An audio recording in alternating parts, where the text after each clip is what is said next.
Today is a day of a tale of tales that the world know very well. But to them that the story is told about forever remains a tale. But on this joyous day of days, what was lost have now been found.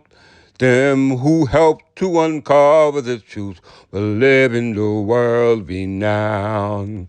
Return of the King, return of the King, make way, make way, make way. Return of the King, return of the King, forever where he may reign. Time waits for no one, 'cause everyone's subject to time.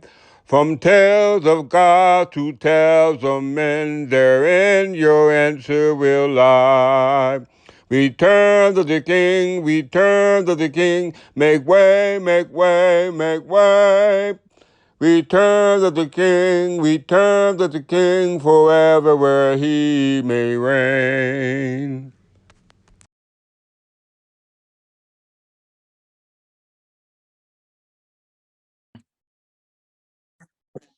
Greetings, greetings, greetings, greetings. It is I, King Clifford Jefferson, descendant of Godfrey, the fifth kind of man Jew, the reincarnation of King Edward the Peaceful, which we know as our Jesus Christ. Beside me is my queen, Sister Godwin, son from the house of Godwin. We're here on behalf of the English Temple Church, as well as with our members, Archbishop C.A. Murphy, Brother Burgess, uh, Countess Allen, Countess Pamela, Countess Harris, as well as the nobles, Brother Burgess, C.A. Murphy, Brother Scott, Brother Gray, Brother Means. Who else we got here? I think I got everybody. I said Brother Gray, right? Okay, yes, I got everybody and all those who are not in attendance, as well as those who are online trying to get an understanding of what it is that we are called to do. Welcome to today's lesson. Today is a beautiful lesson. I'm not going to stall. I'm gonna get right into it. I just need y'all to be very understandable about what I'm about to reveal to y'all, because one thing I love about the English Temple Church, this information is not hidden. It's there. It's out there. Well circulated, well published by many narratives, as well as great input in regards to this topic. But he who writes your book sets your timeline. Time number was, we were not. The question becomes, who were we and what belongs to us? And to what we have learned thus far at the English Temple Church through seminary school, as well as the Clifford Zen. Today, we're just going to qualify. I'm going to keep straight to the point, keep straight to the narrative or the syllabus. And all those who are going to view it, please understand that, truth is not blind to anyone. You just have to open your eyes to see. You always have eyes to see. You all have hands to feel. You have mouths to feed with. You have ears to hear. These are all your faculties. But we use the faculties for the wrong things. All the faculties that you have is based off of learning. Too much of anything is bad for you. So I just need y'all to understand that right now you're in school. And the thing about us is that everything we talk about is legally sound, lawfully sound, legislatively sound, historically sound. That's what sticks out about the English Temple Church. Historically, lawfully, everything relative to our state, we can prove. And I just want to clarify that even more today. So without further ado, let me get started. All right, Bishop, let me have the screen. You good to go? Everybody make sure they take notes.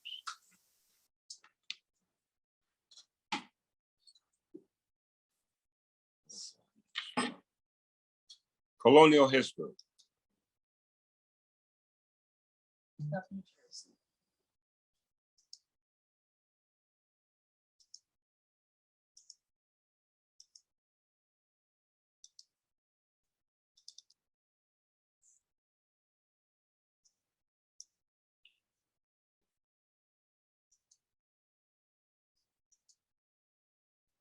Make sure everybody can see that. All right. Now, for all those who are in their schools of thought, it's very important to understand timelines. Very important. You have what they call post-tenire, which means after, and you have antenire, which means before. We're going to discuss that in a second. But before we had what we have today, what we call North America, which we call United States of America, which is composed of the 50 some odd states. Before that, you had just the independent states. And the independent states were, prior to them becoming states, they were called colonies. And the colonies were based off settlements that were given by proprietors, given by land, in regards to land grants, given by monarchs. And the monarchs that were given to, based off this modern day, started with England and ended with England. But somehow between the beginning and the ending of these land grants, we get Spain and France. New Spain and New France. They're not talking about New Spain and New France on the European continent. They're talking about New Spain and New France here on the northern continent. Very important to understand the history. And these were under the jurisdiction of what they call monarchs. What those monarchs had from New Spain and New France were succeeded back to England, or what we call the Kingdom of England, or what we call the Empire of England, which is all a part of one estate under the Kingdom of England. Now, the land itself was subject to what we call land use. Everybody write that down. Land use. Before you had the United States, you had the states, and the states used the land based off the intentions given by the grant that was established by the monarch, which will be the grantor. Now, prior to this type of transaction or contract going on with the United States or the British government or the colonies or New Spain or New France, it was going on between England on this continent. Everybody understand? Everybody understand the timeline? Great job. I'm glad y'all understand. All right, so follow the paper trail. The colonial history. What does the word colonial come to the word colony? The word colony means settlement. To say settlement, which means that you inhabit the land. You didn't own the land, you just inhabited the land. And if nobody there, then that falls under what we call the term police powers. Can everybody agree? These terms are still being used today, but we're just speaking in the days of the colonists. Because that's where our timeline goes back. European colonization. And then to specifically say what type of nation from the continent of Europe, and you know, continent of Europe is one big continent. Yes. We got Europe, Africa, and Asia, right? Which is one land mass. This one's not even known yet. This is called the New World. You got the old world and the new world. Now we know we got 4 continents, and they didn't know about the new world till the 16th century. But yet we got 4 continents. So my question is, how do you know about the continent? Because the 4 continents represent the 4 corners of the world. The 4 corners of the world represents north, south, east, and west. If you got a north, south, east, and west, then you know about the 4 corners of the world. Am I right? Yes, sir. If you created those navigational points, then you knew about whatever's over there. Because why would you create a navigational point for something you didn't know exists? You would just be stuck there stupid, or stuck on stupid. But yet you're a colony. All right? European colony. I'm just going to move swiftly. It all comes down to the Treaty of Westminster of 1674. This comes down when New Jersey was inhabited by Netherlands and the Dutch. The reason why I'm specifically speaking about New Jersey, because if it wasn't for New Jersey, you wouldn't have any other United States of the United States, which makes up the United States. Because the colonies, which was now called states declared their independence from Great Britain from New Jersey under what we call the province of New Jersey. And the province of New Jersey was one of the middle colonies.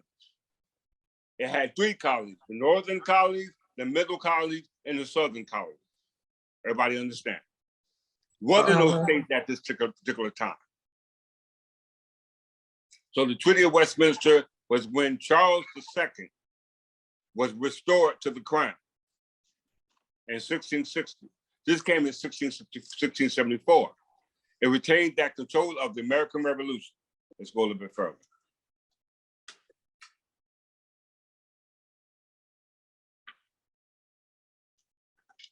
Talk about New Netherlands. Y'all can pull this up on your own time. You can read it on your own time to get a better narrative of what you're trying to understand. But this goes into the Anglo and Dutch wars, or the Anglo and Netherland war, because you're in what we call the Anglo-sphere. You had a European sphere, which has happened in Europe, Africa, and Asia, and you got the Anglo-sphere, which does not include the DEJURE sphere, because sphere means circle. Am I right? Okay, it means circle. All right. We ain't gonna get into that topic yet. I'm gonna save it for another class. But we're dealing with Netherlands and the Dutch colonizing the new world, not the old world. They're colonizing what you call the new world, and they knew about the new world. Now you notice these monarchs on the European colonies are carrying that globus crucifer, which is that globe with the cross on it, which is the spread of Christianity to the 4 corners of the world.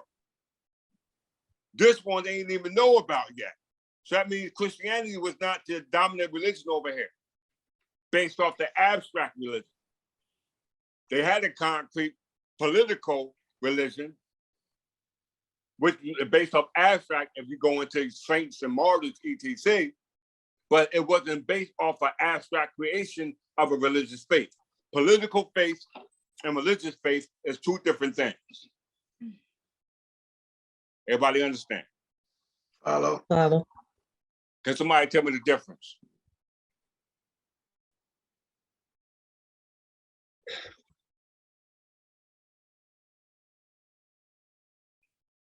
Because I just said, do you Repeat understand? the question.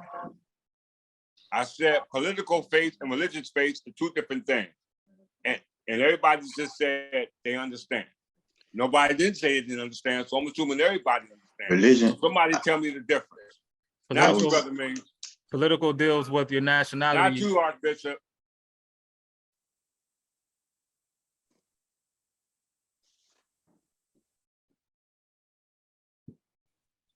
Y'all sitting up there. Come on, somebody. I don't want Brother Burgess to answer. Greetings, Countess Walker. What is the difference between political faith and religious faith? It should be easy. CA, I don't want you to answer that. Political faith has to do with the power of the people in terms of their mindset, whereas religious is more abstract. Everybody give Countess Middleton a hand. Everybody give her a hand. I want to see hands. Well done. Well done. She jumped out there. That's exactly what it means. It shows your relationship to the political community that's governed by its polity. The polity means the body of politics that could not exist without the people. Right? Yes, sir. Well said, Countess Middleton. Thank you. Peace. All right, let's move forward. So we see New Sweden, we see Netherlands, pre-colonial.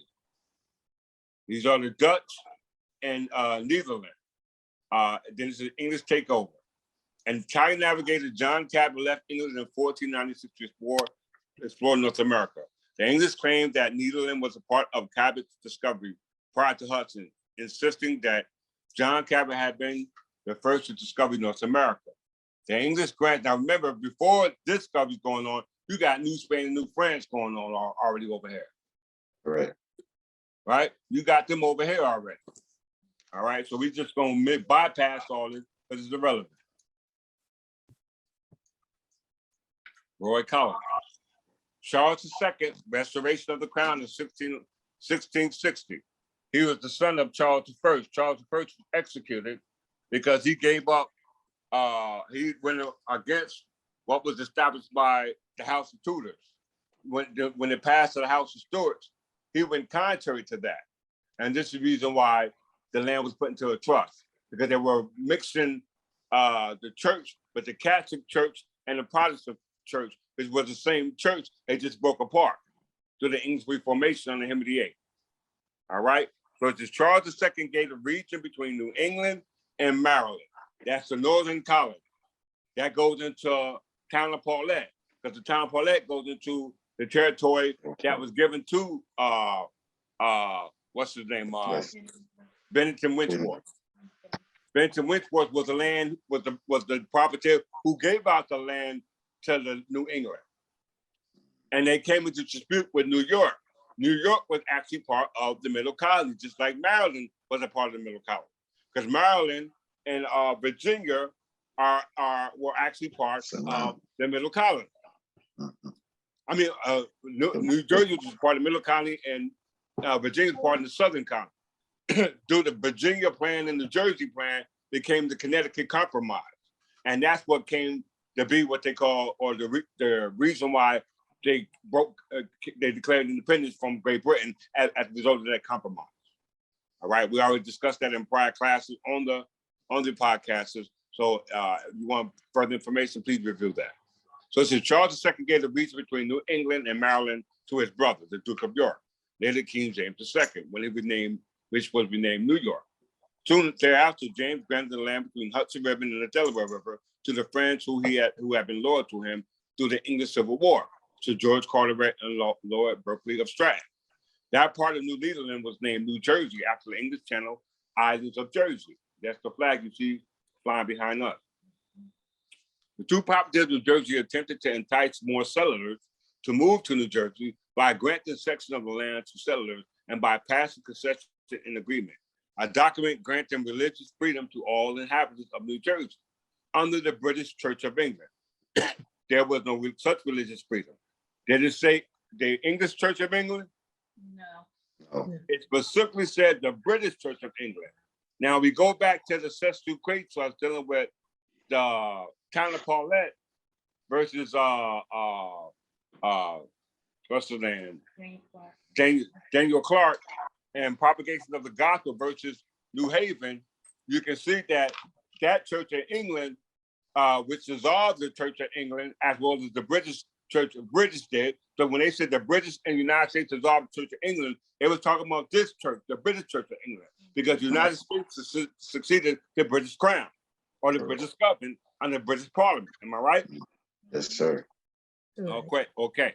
So under the proprietaries George Carteret and John Berkeley, it says that religious freedom was given to settlers or colonists under the British Church of England, and there was no such religious freedom prior to that, because under the crown, it was called a church state. How we know that? Let's just go back to the province of New Jersey.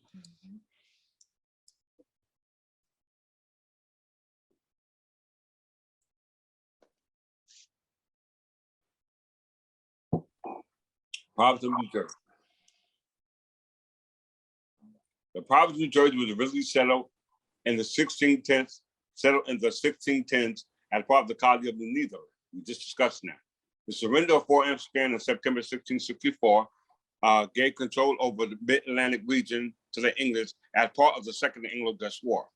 The English justified the seizure by claiming that John Cabot, an Italian under the sponsorship of the English King Henry VIII, had been the first to discover the place, but it was probably to assert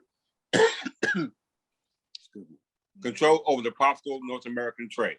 So here we had Henry VIII, which is descended from Henry VII, the founder of the House of Tudors, right? And John Cabot, Italian, doing an exploration over here to North America in regards to the province of New Jersey, which was prior to it be called New Jersey, was called Jersey, which is the flag you see behind us on the English Territorial Church. Everybody agree? Follow. And Mid-Atlantic. You Follow. got North Atlantic, you got South Atlantic, and you got Mid-Atlantic. Mid-Atlantic is the middle colony. Everybody can agree. Follow. Okay. That's some good listeners. Good followers. I like that. All right. Province of New Jersey. It started in what year? 64. 1664. Okay. 1664. Yeah. Well, 1664 was when the profiteers had it. George Carteret and John Burke. In 1702, it surrendered back to the crown under Queen Anne. And then under King George III, 1783. Everybody follow?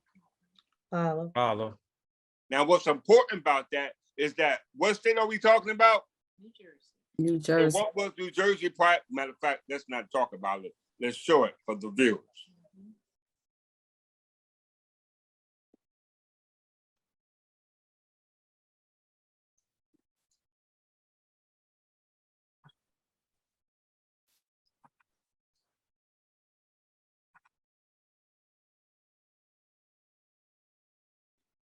Can everybody see this? Yes, sir. Yes.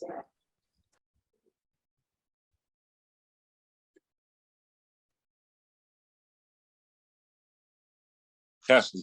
Hear me? Here, Okay. loud and clear. All right, here we go. All you viewers, please pay attention. This is Department of the State of New Jersey. This ain't just from no other site. This is from the Department of the State. That's from the Department of the State. And the Department of the State is just a department of the states, because the states is a part of the United States because of the United States creation in 1790, when they declared their independence from in 1783 by way of King George under the Treaty of Paris. Prior to that, it was just a declaration in 1776, July 2nd. So this July 2nd Constitution. It says on somebody, I like our Countess to read. Countess Harris, are you able to read? Yes. On July 2nd, 1776, New Jersey became the fourth American colony to adopt a constitution declaring independence from Great Britain. It was composed in 5 days, and although the delegates considered it a temporary charter, it remained New Jersey state's constitution for 68 years. Okay, it's a temporary charter. This is on their website. So the citizens should know that, because the state got citizens, the United States got citizens, as well as the colonies got citizens according to this Constitution. Am I right? Follow. But we know that the Sir. states were colonies, but somehow the name switched. And that switch came right about here. Right here on the website. You go to nullification and provision. Our nullification, provision, and certification clause is an escape clause. It's like a back door for them, just in case they can say, I told you so. We know that we know what's going on. This is just a temporary charter. They just said it was temporary. We can know that in the nullification provision, which is right here.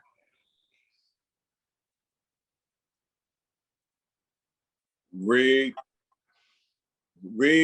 Article 22, Countess Harris. Okay.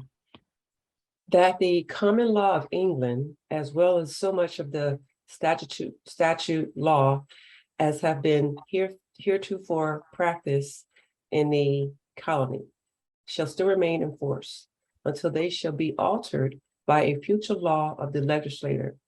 Such parts only accepted as are repugnant to the rights and privileges contained in this charter, and that the inestimable right of trial by a jury shall remain confirmed as a part of the law of this colony without repeal of forever. Next one. That every person who shall be elected as foresaid to be a member of the legislative council of House of Assembly shall previous to his taking his seat in Council of Assembly, take the following oath of affirmation, solemnly declare that as a member of the Legislative Council of Assembly, as the case may be. Read the next one. Of the colony of New Jersey, I will not assent to any law, vote, or proceeding which shall appear to me injurious to the public welfare of said colony, nor that shall annul or repeal that part of the third section in the charter of this colony, which establishes that the election of members of the Legislative Council and Assembly shall be annual, nor that part of the 22nd section in said charter respecting the trial by jury, nor that shall annul, repeal, or alter any part or parts of the 18th or 19th sections of the same, and any persons who shall be elected as foresaid is hereby empowered to administer to the said members of the said oath of affirmation, provided always, Yes. and it is true intent and meaning of the Congress that if a reconciliation between Great Britain and these colonies shall take place, the later be again taken under the protection of government of the Crown of Great Britain, this charter shall be null and void, otherwise to remain firm and inviolable. Okay. So it said, I will not assent to any law, vote, or proceeding which shall appear to me injurious to the public welfare of the colony. Public welfare is a term called police powers. Everybody understand that? You hear the word public welfare, and no laws that can be created to injure the public welfare. This term means police powers. All right. We see here in Article 22 that the common law of England, as well as so much as statutory law, confirming the common law of England, because we know that Smith versus Alabama says that there's only one common law of England that was adopted by the several states and is applied as their local law. What is local law? Local government. Local law. Say it again, Brother Means. Municipality, local law. Local. So the municipality should be practicing what type of law? English common law. Power. English common law. You're absolutely right. All the municipalities and all the 50 states of the United States, according to this case law, should be practicing the common law of England. All right. If you're not, then for the English people, then that will be a violation and a hindrance and a encumbrance of the public welfare. Am I right? Yes. It becomes a burden. It's a religious burden because we're not subject to the laws of the state, because we know that the states, according to here,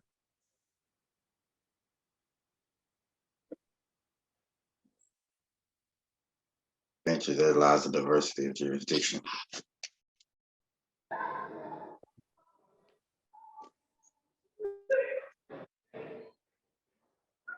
Each state has its own qualification. say that again. Each state has its own legislation of the truth and verification of English common law being the rule of law in their particular state. Yeah, as we based off case law from a different timeline.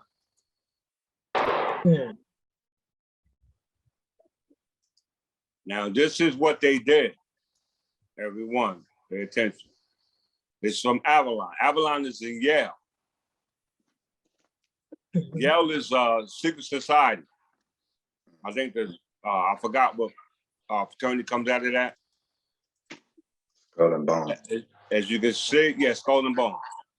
Constitution of New Jersey, 1776, the same Constitution. As you can read here.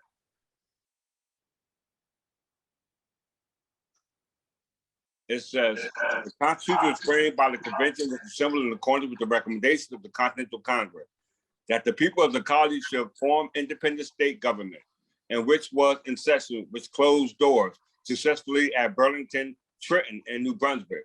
Prior to Trenton, it was in Perth Amboy. The seat of government is in Perth Amboy. I'm showing you in a second. It says Trenton and New Brunswick. From May 26, 1776 until July 2nd, 1776, with intermissions. It was not submitted to the people, but its publication was ordered by the convention July 3rd, 1776.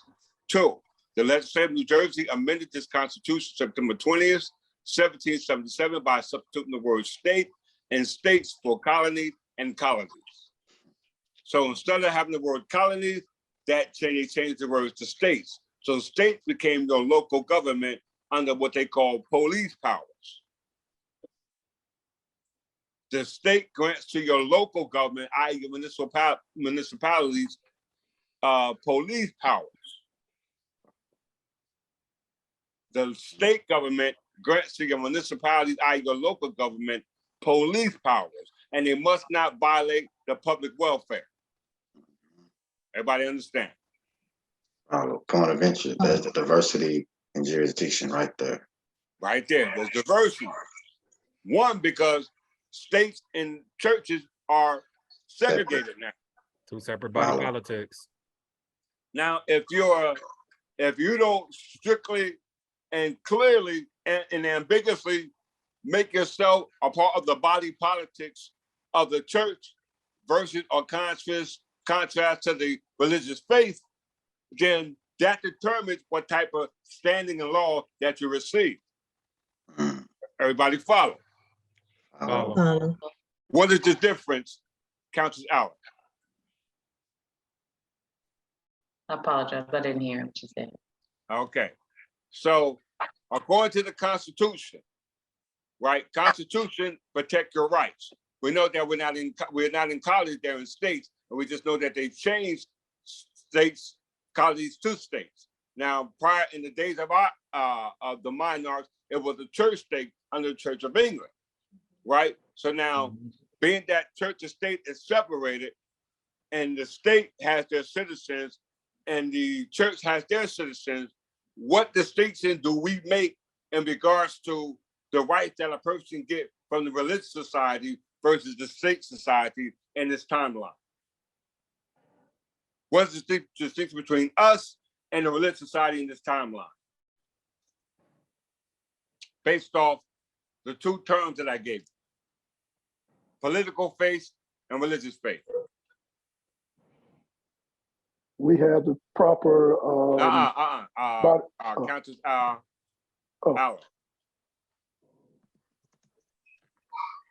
Did you understand the question?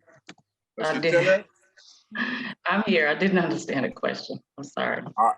Let me say the rephrase it. Okay. The difference. Can I help? Oh. I need everybody to understand this. Y'all can understand it from me interpreting her. Because I'm gonna ask you again, you get your chance. Okay. If we're in the timeline, we're dealing with Antonine Post-Synod. In this case, we're dealing with a timeline of July 2nd, 1776, but deals with the colonies, right? Yeah. And then from 1783, they separated from Great Britain, which was, now they became states. I mean, not, in 1777, they became states, right? They became states now. And we know that they separated, they had religious society at that particular time in the states. And we know the states is communities. So what does the difference between the religious society in this time of 1707 and us as a religious society based off political faith and religious faith? Well, we're dealing with either concrete or abstract law. That's true. Give me a little bit more. I need one word.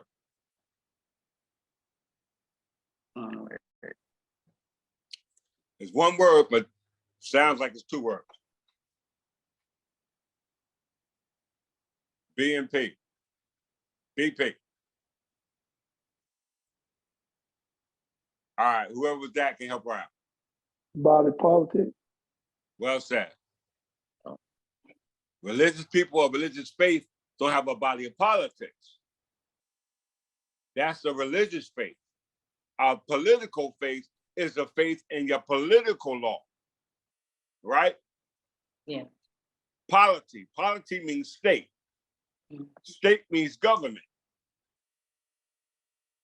So now you're not associated, like Brother Ming said, it becomes a diversity issue. If you had just religious faith, there is no diversity issue. Because you're a citizen of the state no matter what. You just can practice your religious faith whatever you want to. But there's no political protection there. You follow? Follow. Okay, all right. Let's move forward. Go ahead, CA. Your body of politic, which protects your right. Any state that you're in will assume that you're one of their citizens under a term called nisi prius, which is assumed, and that assumption fiction is where they go to by you. I have a so-called Black male.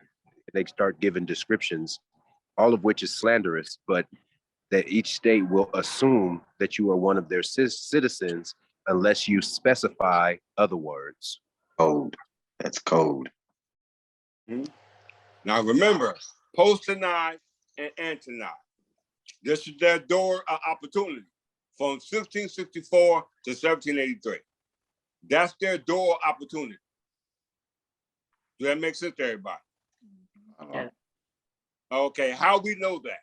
Because other religious group might say, well, that don't mean nothing. You know what I'm saying? You can't prove that this belongs to y'all. And what proof you got? We're gonna go right here.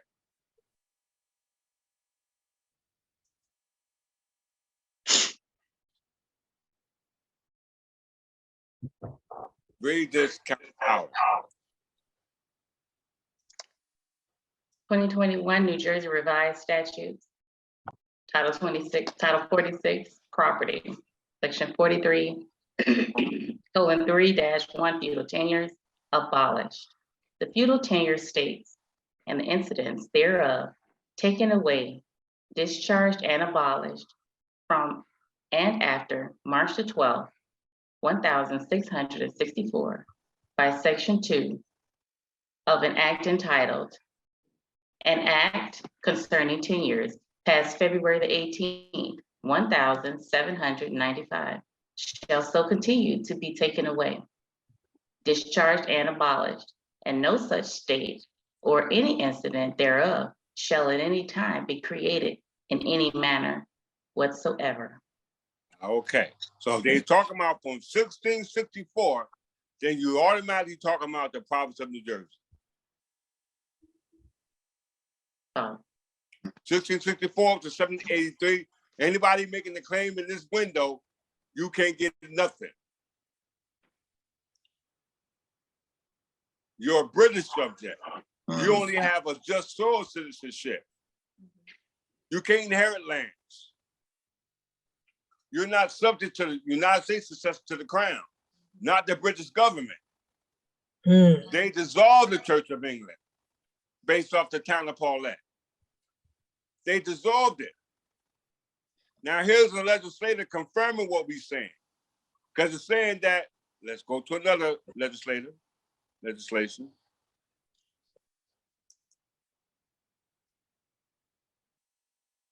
Read this. Count us out. 46, colon 3-6, gifts, grants, and conveyances by state allodial.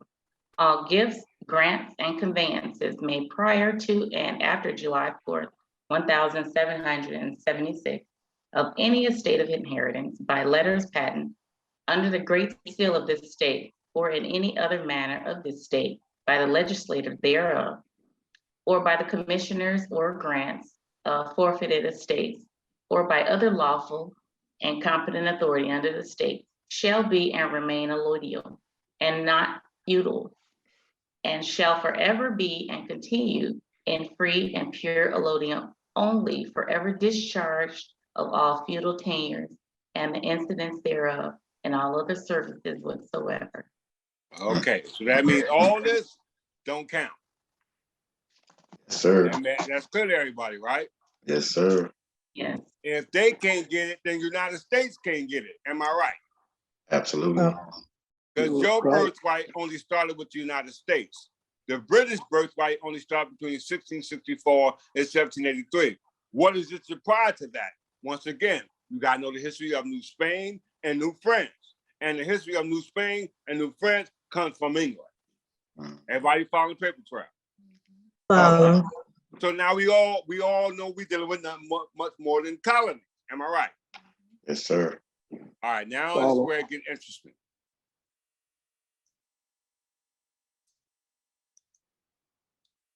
We confirm everything concrete.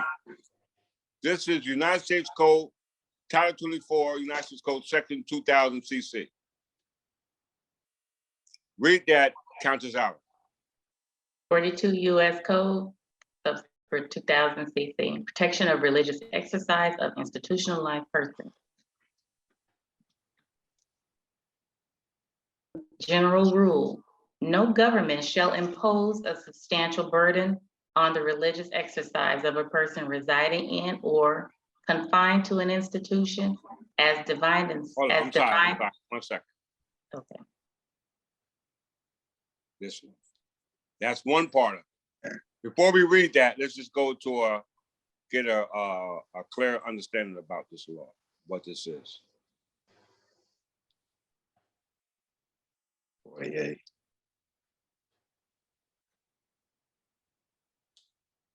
You can read this.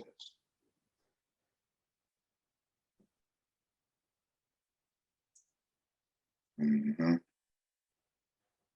Religious land use and institutionalized persons act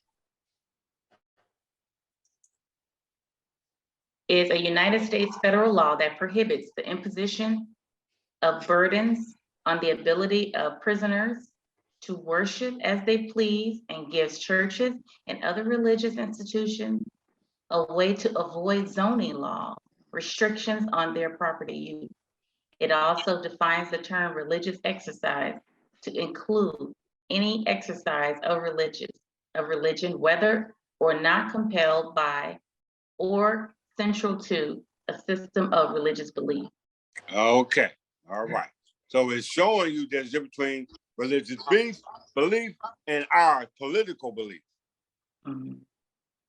You follow? We don't have to have a religious belief like everybody else. Our religious belief is not based off a belief. It's based off a political belief on our political government. That's what we believe in. History and law. History and law is one and the same.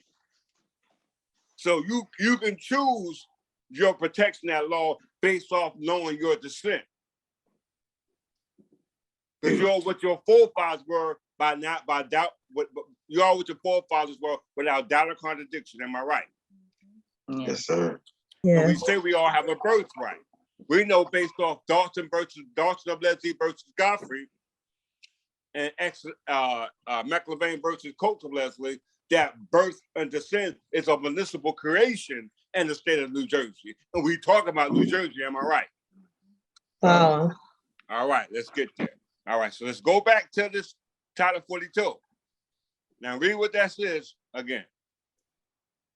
General rule, no government shall impose or implement a land use regulation in a manner that imposes a substantial burden on the religious exercise of a person, including a religious assembly or institution, unless the government demonstrates that imposition of the burden on that person, assembly, or institution.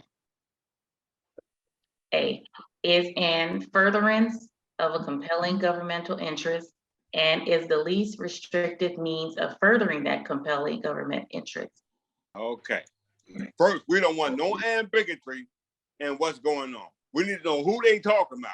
So let's just click government just to be specific. Because a lot of us do this and we click right over it. Now read what that says. Government. Government, the term government means a state, county, municipality, or other government entity created under the authority of a state. Read that part again. Wow. Government means a state, county, or municipality or other governmental entity created under the authority of a state. Stop. Where does your state government sit? Where does every state in the United States state government sit? In the capital, Yes, sir. And what is the capital? DC. the municipality. Washington, DC. Washington, D.C. Well said. Archbishop said it. The capital is the city, and the city is the municipality. It's called a capital city. Everybody follow? Yes, sir. We're going to define it in a minute. And that has primary authority, the capital city, over a country, over a state, over a municipality. I'm not making this up. This is what I'm reading. Continue to read. Any branch, department, agency, instrumentality, or official of any entity listed in clause 1 and 3, any other person acting under color of state law, and B, for the purposes of section 2000 CC 2B and 2000 CC 3 of this title, includes the United States, a branch, department, agency, instrumentality, or official of the United States, and any other person acting under color of federal law. So it didn't exclude anybody. It's all of them. All of them. When you say government, you're talking about all of them. All right. So it says that no government and all governments we talking about should create or use any type of land use law. That's what it said, right? Correct. That imposes a substantial burden on the religious exercise. Now, what is religious exercise? Let's just define that real quick. And point of interest, this is the reason why us revitalizing who we are as English people is our religion. And they can't stop you from being that, because if they do, it's a burden. Follow. Well said. Go ahead and read. Religious exercise. In general, the term religious exercise includes any exercise of religion, whether or not compelled by or essential to a system of religious belief. Okay, so that means that ours is not compelled by belief. It's compelled by a political belief. You follow? That's our navigational tool, our political laws that we believe in. All that abstract mess ain't working. It has never worked. I hope whoever's watching this video, y'all better pay attention. All right. So it says, no government on all levels should impose anything that violates religious right of exercise. And if it's political, then the next one's gonna be very important. They said no government shall violate a religious exercise for any person, institution, or assembly. So whether you're in church or whether you're a political government, because assembly, you usually use that's a legal term for an assembly, right? And then institution is for your seminary schools, the churches, blase, blase. We can interchange that how we want, because for us, it's both. But the most key point about the imposition or imposition of a burden that can be caused by a government is a land use regulation. So what is land use regulation before we just let's get a legal definition. All right, read what this says. Land use regulation. The term land use regulation means a zoning or landmarking law, or the application of such a law that limits or restricts a claimant's use or development of land, including a structure affixed to the land, if the claimant has an ownership, a lease, easement, servitude, or other property interest in the regulated land, or a contract or opinion to acquire such an interest. Okay, now did we just read under legislative statute under 46:3-6 that the land is allodial? Yes, sir. Right there. All stuff that was given from 1664 to 1783 under feudal tenure are now abolished. Why? Because the land is allodial. and it can only be allodial if there's a monarch. This is your legislation. All right? So that means that everybody who used the land from 1664 to 1783 was just doing what? Using the Using land. the land. Yeah. Okay, so let's find out, or let's get specific about land use. Difference between use and the trust right there. Sister Middleton, you mind reading? Yes. Okay. Land use involves the management and modification of natural environment or wilderness into built environment, such as settlements and semi-natural habitats, such as arable fields, pastures, and managed woods. Stop. Okay, so this deals with allodial land. All this is attached to the land. Am I right? So So if Yes. you're using the land and they talking about only person using the land is the one who's modifying it or managing the natural environment or the wilderness to build a new environment or a settlement called colonization. Am I right? sir. You just modified or modernized or legalized the name now, but it's still using the land. You're not saying you own it because it says that under. So it says that under land use, your land use is the modifying or the management of the natural environment through land use, and the next thing they so do is go through zoning regulations. What is zoning? Read that, sister. Countess. Yes. Stop for a minute. They're not just talking about the states or colonies. They're talking about the whole United States. This just has to come down. Okay. Zoning in the United States. One second. Zoning in the United States includes various land use laws falling under the police power rights of states, governments, and local governments to exercise authority over privately owned real property. Read that again. Zoning in the United States includes various land use laws falling under the police power rights of state governments and local governments to exercise authority over privately owned real property.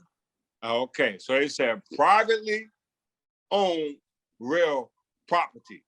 They're not talking about ownership. They're talking about land use. They're not talking about ownership. They're talking about using the land. That's probably owned by some private owner, right? That's why they have zoning regulations that are police powers that were rights given by the state government to local government. So let's find out the difference. What is the state government? Just for clarity. State government is the government that controls a subdivision of a country in a federal form of government, which shares political power with the federal or national government.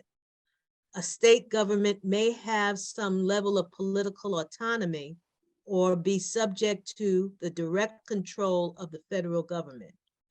This relationship may be defined by a constitution. Stop. Now, we're not talking about the Constitution of 1947 or 1844 of New Jersey. For us, we're going back to 1776 because that Constitution don't mention the state government. It mentions the government established by the colonies. Yes, sir. Right? So that's how we got enslaved because of the colonies, not the state. The state followed what the colonies did by changing the name, as confirmed in the state's constitution, July 2nd, 1776. But in that unification clause, it said the true intention was to get back to Great Britain. Right? Yes, sir.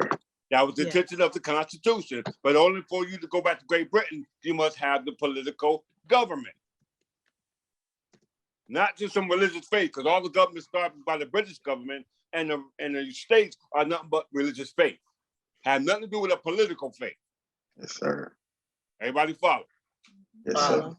So we see what the states government were actually created by colonies who changed from colonies to state, and the states in 1790 became part of the United States, which became the federal states. Everybody follow? Follow. And their seat of government is in Washington, D.C., which is a municipality called a capital city, as Archbishop said.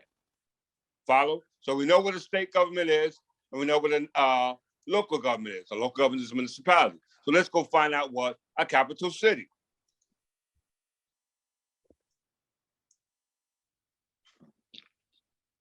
Everybody like the lesson so far? Yes, sir. Very good. Excellent. Yes. Continue to read, Sister Middleton. A capital or capital city is the municipality holding primary status in a country, state, province, department, or other subnational entity, usually as its seat of the government. Read that again. A capital or capital city is the municipality holding primary status in a country, state, province, department, or other subnational entity, usually as its seat of the government. Okay. So it says the primary means first status of a country, state, province, department, or subnational entity, because where it's seated at or where it's located at is based off the municipality. Everybody follow? Follow. So we got to get a better understanding about this municipality and the political body politics that's governing the municipality, and see if it's construed to the legislation. Am I right? Yes, sir. All right. Yes. Because we'll read legislation and it don't say nothing about no municipality, do it? Based off Yes, our sir. protection, because the land is said is a lodio for us. So how the municipality came to be the primary source of authority in the federal government, state government, and the local government, when all their authority is confined to the state legislation, and the state legislation is the creator of the local government. Mhm. As according to Dillon's rule. Dillon's rule says that it breathes life into the legislature, and it can take life away from the municipality if it does not conform to the legislature. Everybody follow? Follow. Oh, Okay, let's get a quick look at the legislative real quick. New Jersey by statute, Title 48, municipalities.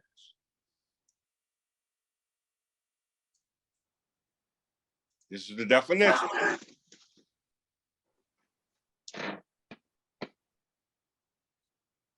Basic definition. Clerk means municipality, board of chosen freeholders. Director means local government service, Department of Community Affairs. Physical year, full membership. Local financing board, local unit. Municipality public utility means water, sewage, electrical power, etc. Static physical year, transit year, and that's it. So that brings us here.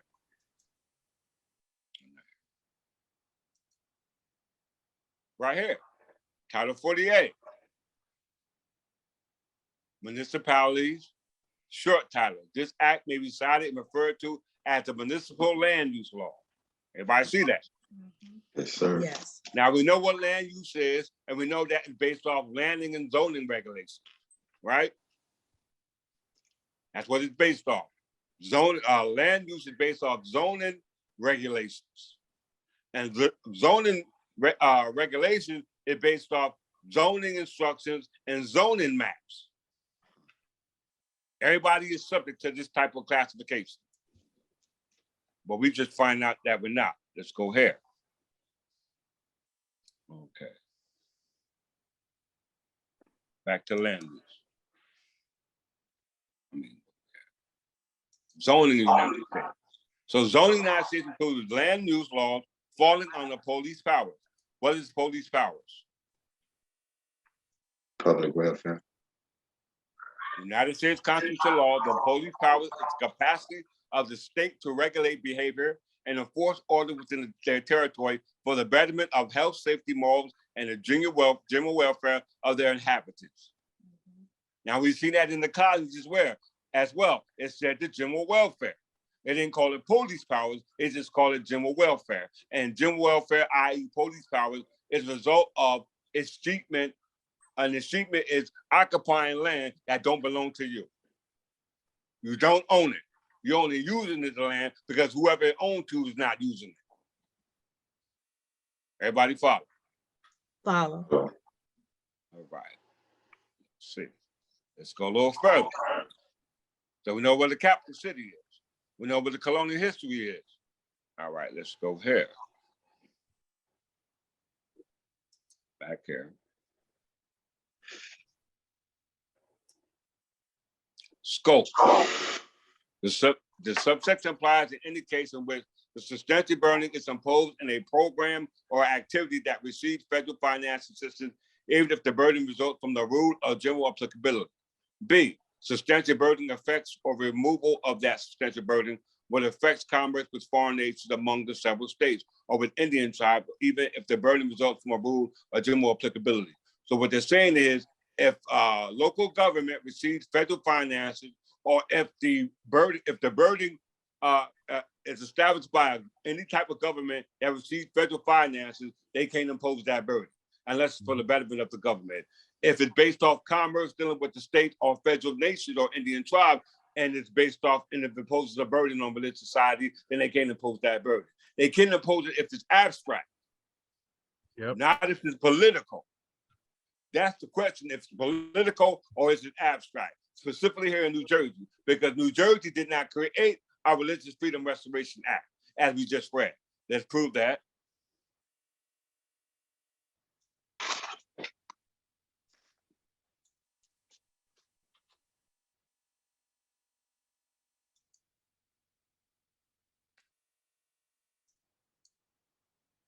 State Religious Freedom Restoration.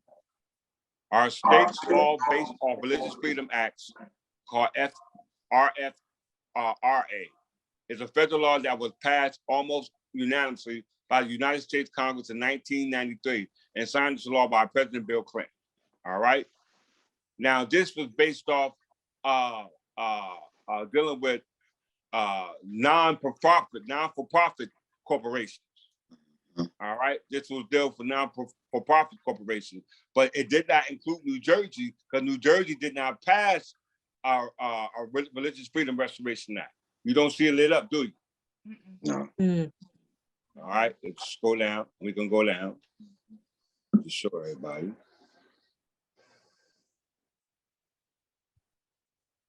These are all the states.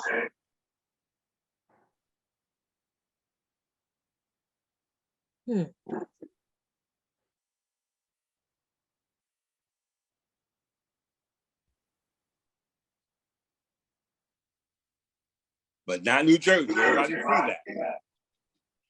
New Jersey is the key. Why? Because when you go back here, it said Bill Clinton passed this one. But you go back here,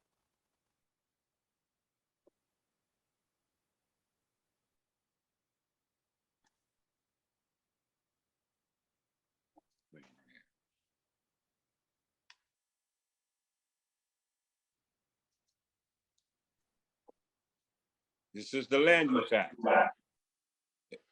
This is not the same one.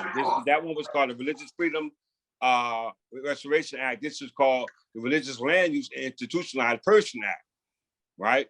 And it was also passed by who? Bill Clinton. He passed it. But when they passed it, they didn't realize the damage they was doing to the system, because we have a political relationship with the government and not just religious faith connection to the government. This causes a problem for them. Why? Especially in New Jersey. Why? Let's go to it.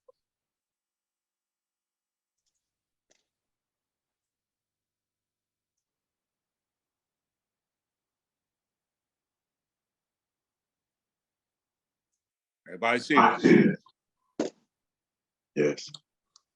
Now, everybody, you can check your own state's municipal building and planning zoning rules. We know what land use is, and we know land use is the modifying of the natural environment or the woodland areas for building new environments for settlement. Under zoning regulations is based off zoning ordinances or zoning mapping. Let me just show you what that is real quick, so nobody can say they're not subject to that.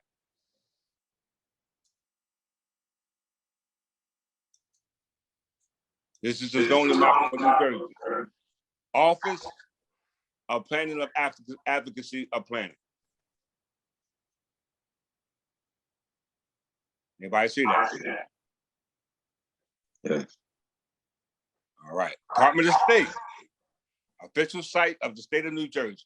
Governor Phil Murphy. Now he just said he was the his incumbent authority was the July 2nd, 1776 Constitution. Now he was the governor of Great Britain, right? You just place the burden upon our religious society based off their political faith to this government. You don't have one. You represent the state, i.e. the colonies, if you're talking about Great Britain. Because there wasn't no states until they broke away from the states in 1776, which, as we just proved by statute, all that, everything that has to do with that has been dissolved because the land is colonial now. So you have no legal instrumentality to establish your status upon the use of this land. Everybody follow? Follow. All right. So this is the planning board website, and this is an example of zoning mapping.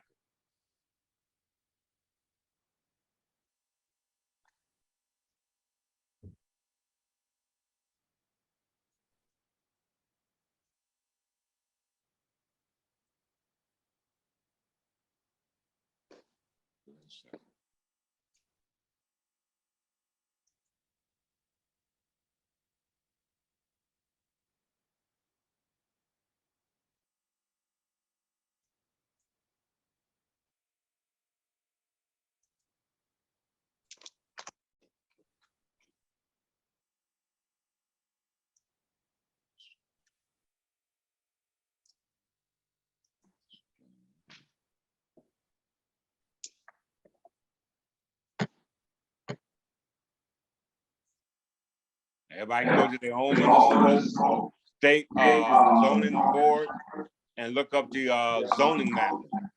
And this is what you'll find. Everybody see all the counties? And in New Jersey, there's 566 municipalities and 21 counties. All your municipalities sit within your counties, and both of those sit within your state.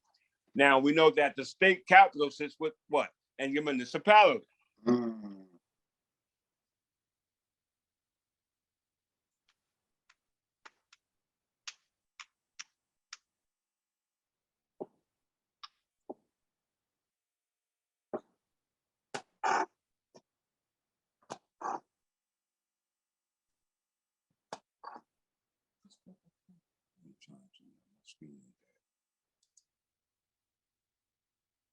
Hold on 1 second.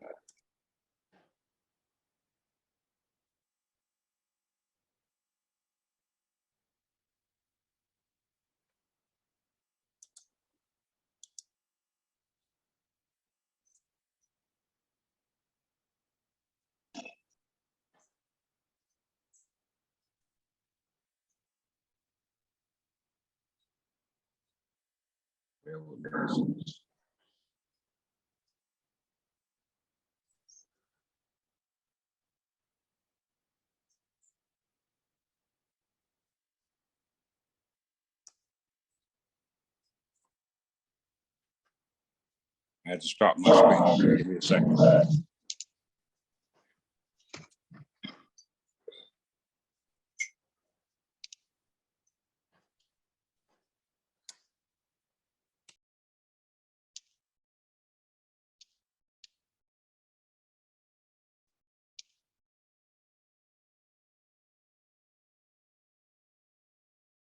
Point of interest, please, if I may.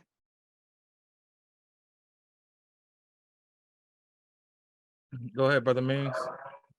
I guess so, to simplify it, basically, the municipality being seated in the capital city would be same thing as saying the main office of the government, basically. It's their main office, so it operates as the main office under the governmental structure.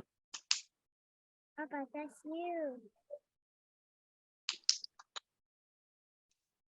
That's you too. Oh, the king had to restart the computer.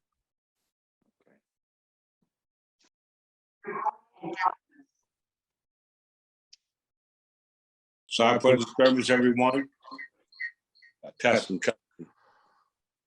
Okay, this is the actual New Jersey Department of State Official Planning Advocacy Locator map. When there's zoning regulations issued, they're based off building planning and zoning regulations are done on municipal level. Because we know that the local government is given authority for zoning on the state level. We know that the state level or the authority of the state system municipality called the capital city, as we just stated. And most of our encounters, I'm pretty sure everyone encounters, is not on the state level because you're hauled into your municipality. I mean, the municipality is ran by your mayor, and we know that the governor is only your head of state, and your head of state is just only there for ceremonial purposes because there is no king. So if you're typing a particular municipality or a particular municipality, I'm gonna, for instance, I'm gonna say, for example,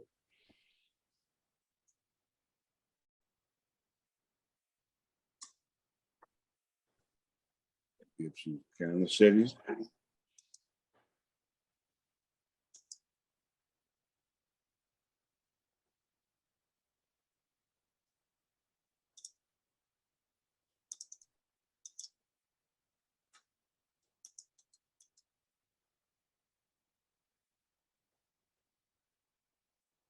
Everybody see that? Yes. Yep. This is called a zoning map. Probably can't see it too good, but a zoning map is a map that's used for building planning. I don't care what it is, industrial, commercial, residential, or whatever Recreation. the agenda is.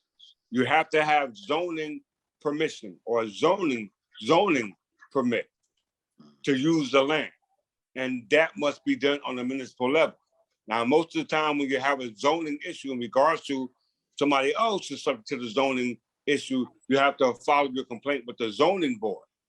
And then you disagree with the zoning board, then you find your way into the municipal state court or the federal courts, where they determine based off the review and try to make a decision based off what they have to work with. All right, because that's what they're governed by. And state court and federal court are only as established as courts of appeal. Everybody follow, based off their body of politics. So it's very important to understand zoning rules and zoning regulations. And each one is different based off their municipalities and the authority granted by the state legislature under the police powers.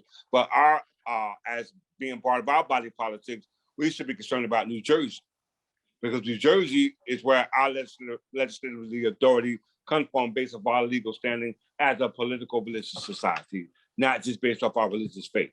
Everybody understand? Follow. Any questions? Okay, before we go through this, I'm gonna go to the two cases. Says 2K.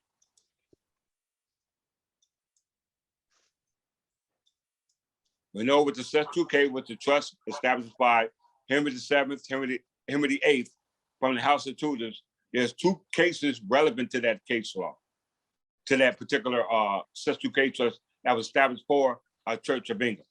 For the glebe means soil. The soil means earth, marsh, land.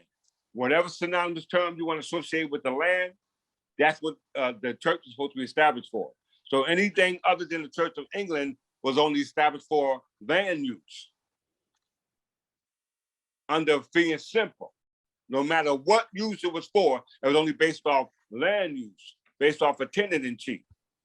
A tenant-in-chief used it based off the grant given by the monarch in return for whatever the grantor allowed him, a feudal payment, tax, whatever the case may be.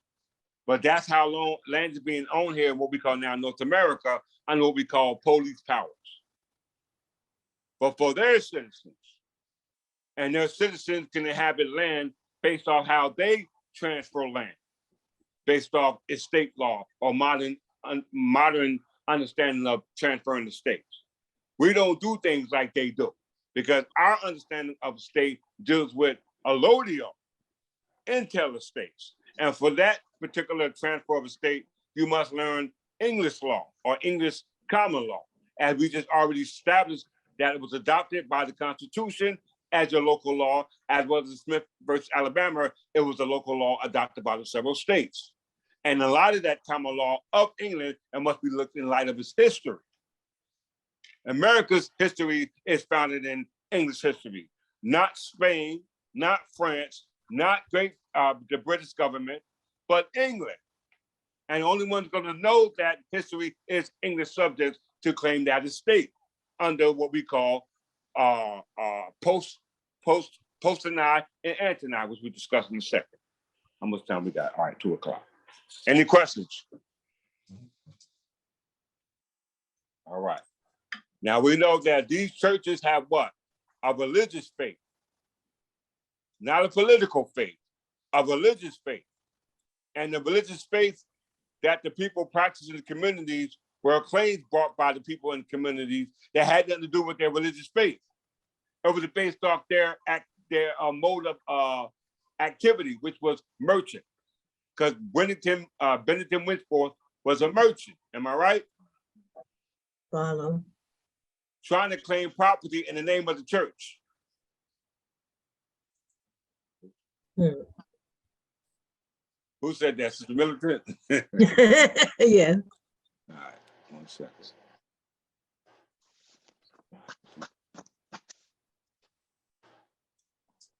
The screen acts up again. Y'all gotta forgive me.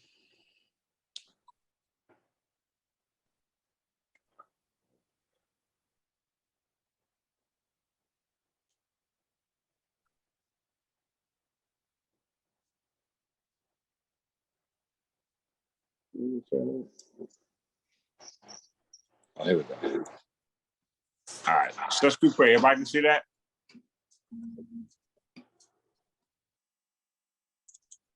Yeah, I can see it. Okay.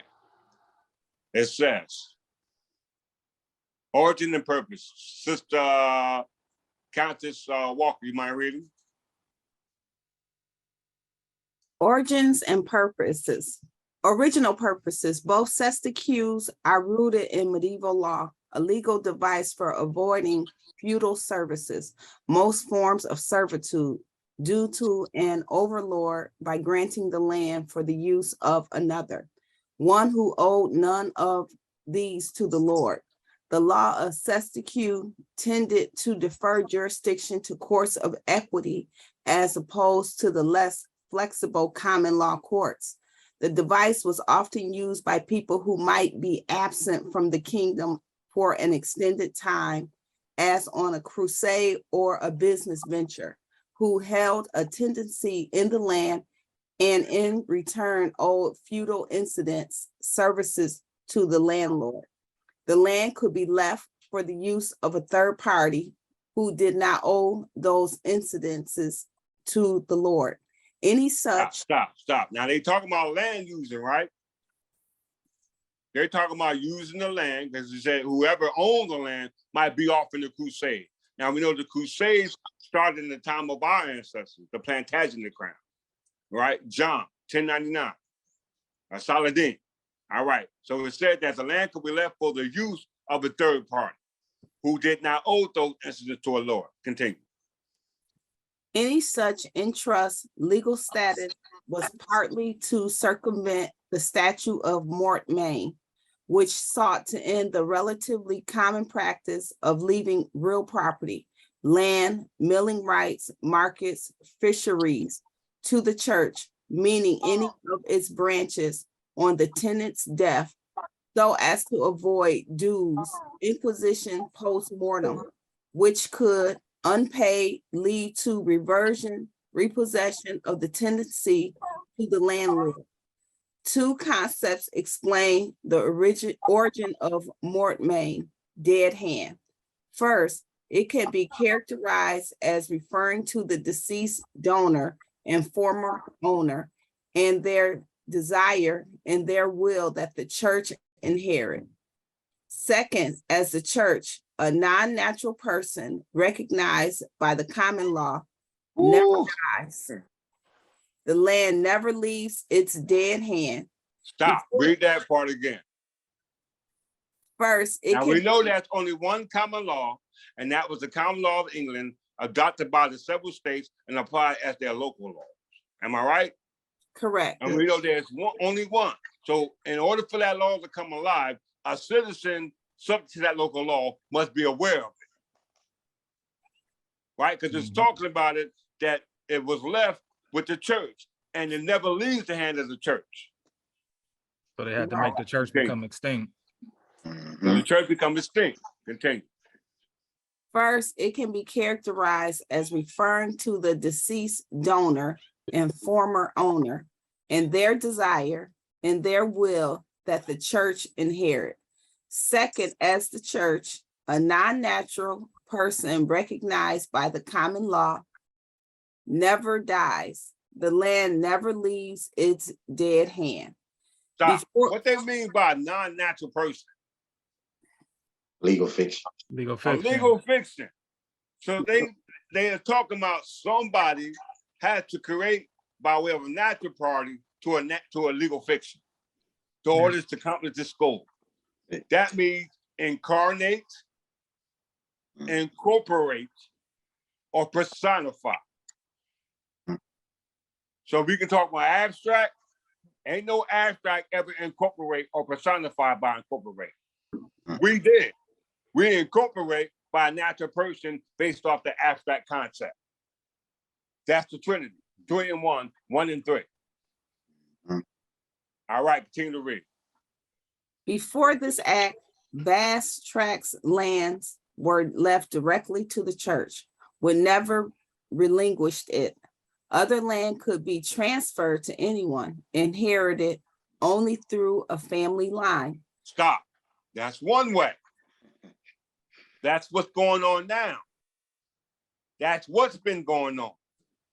Until somebody comes based off a non-natural person, because it just said, it ain't no individual property, it's a church property.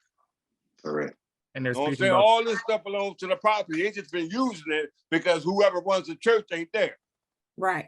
exactly. So in order for the church property to return back to the church, the political relationship has to be established, and that's by that one person. Continue. Other land could be transferred to anyone, inherited only through a family line, sometimes only the male line, or revert to an overlord or the crown upon the death of the tenant.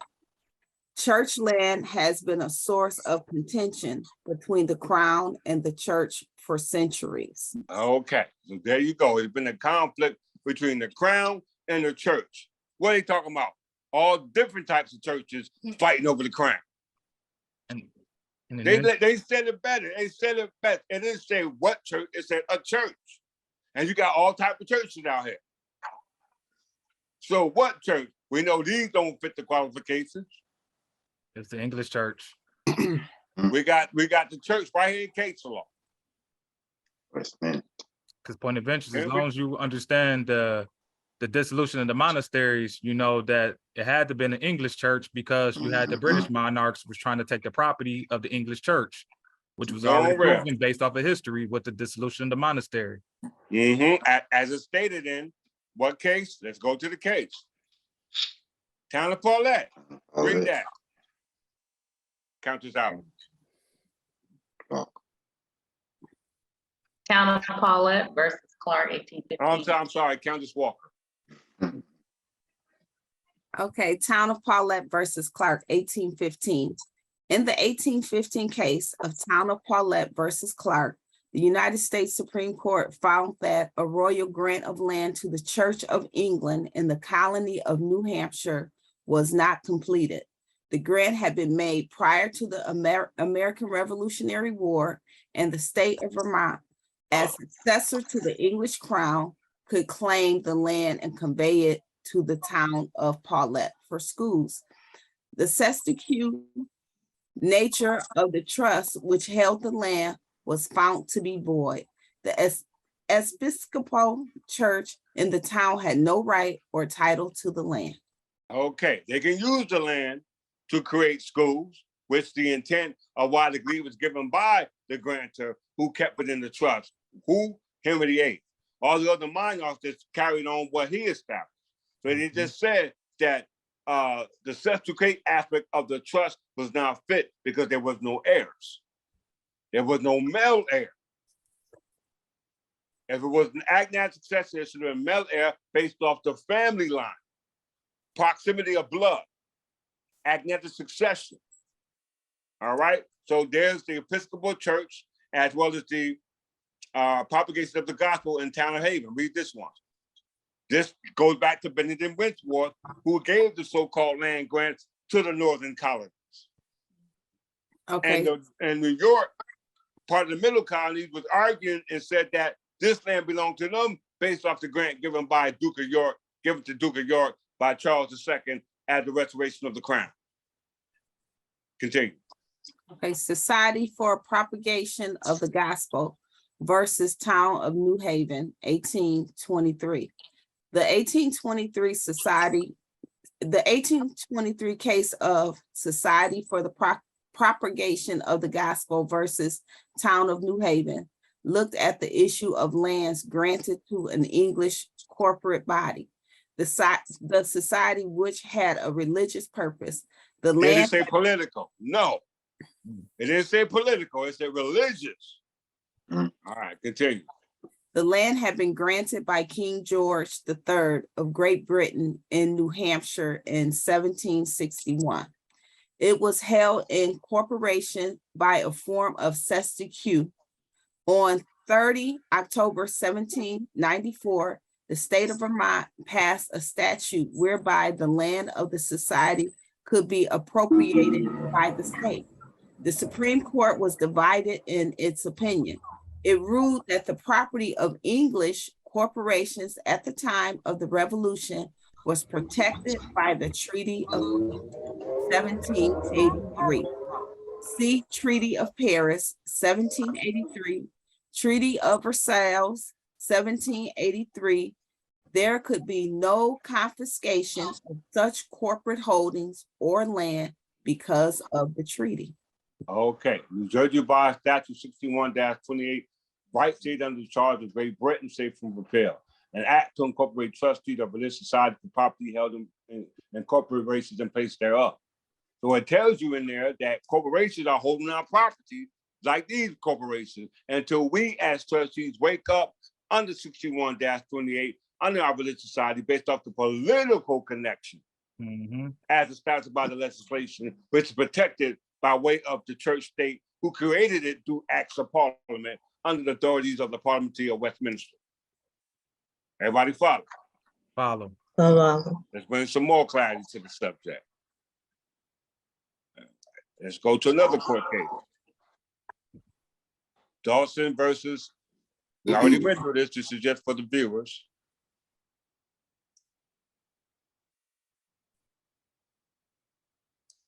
Okay, Dawson Leslie versus Godfrey.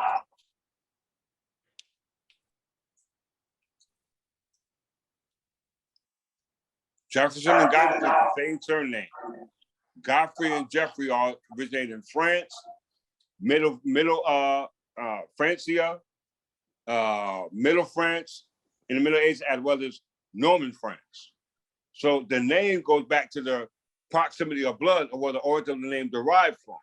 And in this case, we have a Supreme Court case in 1808 dealing with Dawson Leslie and Godfrey, who was the defendant in the matter in regards to inhabited land by way of birthright descent. All right. Now, Godfrey is a United States citizen in the town of New York, if I'm not mistaken. I think this is in New York. All right. It says here, a person born in England before the year 1775 and who always resided there and never was in the United States is an alien and could not in the year 1793 take land in Maryland by descent from a citizen of the United States. That's right, Maryland. Now, Maryland is a part of where the District of Columbia sits in. Because District of Columbia, which is the capital city for the United States, which we're talking about, was borrowed from Maryland and Virginia. Everybody follow? Follow. And we're talking about a citizen or a subject of England born between that window of 1660 and 1783. Because you're talking about the British subjects as well as the colonies, as well as the United States and their founders. So all those three is the same window. They ain't saying nothing about English subjects. We just know that our ancestry is hooked up and tied up and bound in somewhere. We're just a generation lost in the sauce because all the property went with the church. When the church became distinct, the property went distinct. That included us, because we at that time were what? Property. That makes sense to everybody. Follow. Okay. So a person born in England before year 1775 who never stepped foot in the United States or never born in the United States cannot inherit this land in what they call the United States. By descent.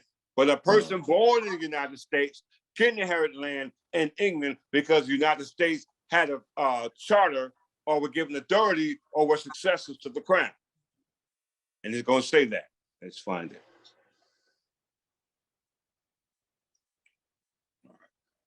Russell, let me see. All right, this is just saying that they were not a United States citizen, so they cannot inherit land. All right, let's go here. McLevain versus Coates Leslie. Another case, which was the final decision came down from this case. This was in 1805. So this case was before Godfrey's case, 1805.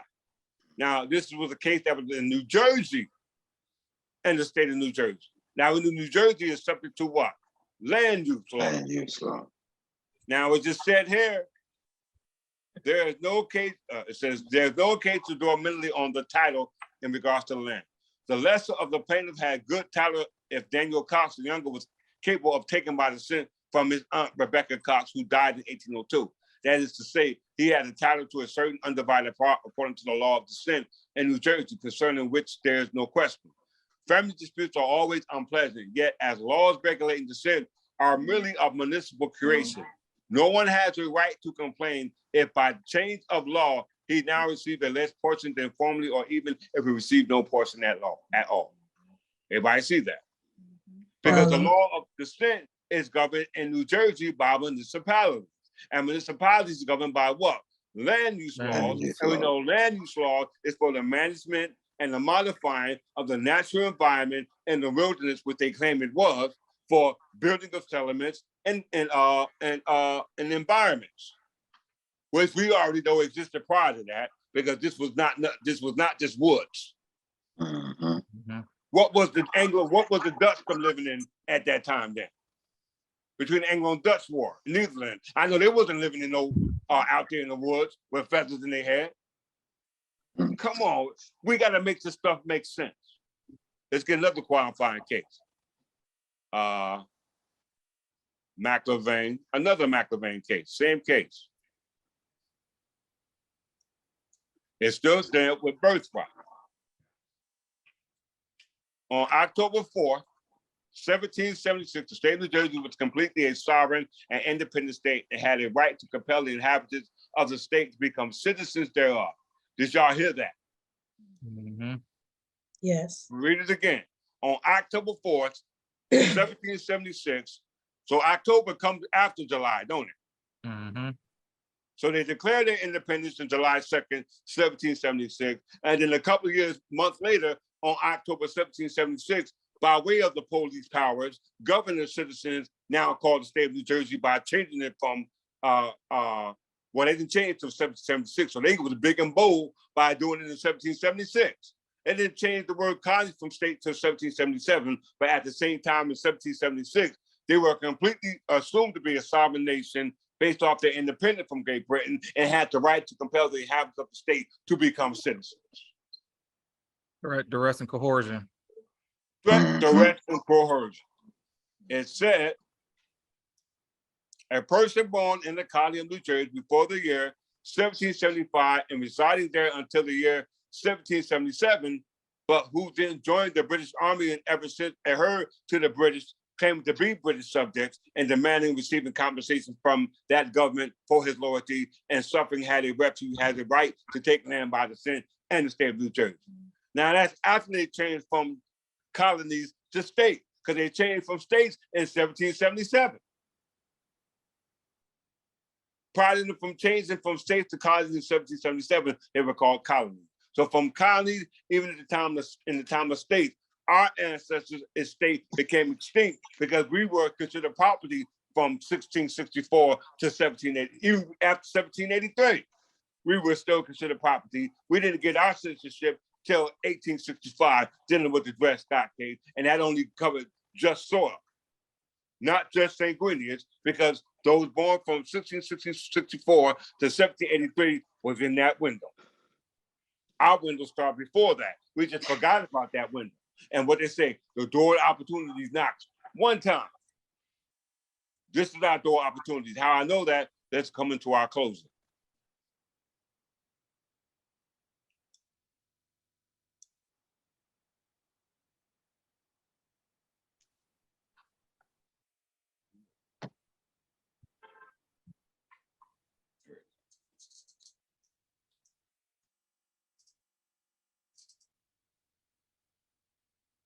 Everybody see that? Building, basic building, planning, and zoning rules in the state of New Jersey. So we know that what building is. We know what planning is. You got to plan something. In order to build something, you got to plan to build something, right? In order to build something, you have to have a build to plan something. That means that wasn't already there, right? So we know that what you're building wasn't already there, and something was already there, then the people who put it there ain't there no more. Because there was a substance to these zoning rules that you're putting in. And we just read in case law that New Jersey had the right to make the citizens there in the state prior to that calling colonies citizens now. By, or as our bishop said, threat, duress, and coercion. By now understanding basic building, planning, and zoning rules in the state which you are in. In this case, it's the state of New Jersey, because state of the preposition means what? Belonging to. Belonging to. All right, let's get down real quick. So this goes for anybody. Read this, Countess, Sister Harris, back to you again. I'm sorry, brothers, I like the way the sisters read, they read clear. So you have to forgive me for that. I just like clarity when it's read. I know y'all, Brother Means, you want to read? Brother Means took his head like, oh man. You want to read? No. I just like that. I know I got you, I just like hearing the sisters read. I like to get them, get them pumping in these lessons. So I would like them to read. So go ahead, sisters, go ahead and read. Okay. Generally, you start the process with one of the few basic ideas. I wanted to build something new. I wanted to renovate an existing building. I wanted to change the use of an existing building or property. You probably also have an idea of how much money you have to spend, an approximate idea of where you want to perform the work. Maybe you already own the property on which you wish to build. Maybe you need to find one. One other essential question that must be answered right away is, what will this project be used for? It is a residence. Generally, in building codes, a residence is where someone might sleep. If so, it is a single-family detached dwelling. It is a two-family dwelling. It is a townhouse. It is an apartment building. It is a hotel, motel. Is it another type of building where people will sleep? Stop right there. Stop right there. Now, all these type of zoning regulations are subject to what we call urban planning. This brings in what we call land banking. When houses are foreclosed on, they're put up for auction, and then the municipality let corporations buy them as long as they come in and fix it up to keep up the equity of the community. But African Americans, I'm not going to just be, let's read it for ourselves.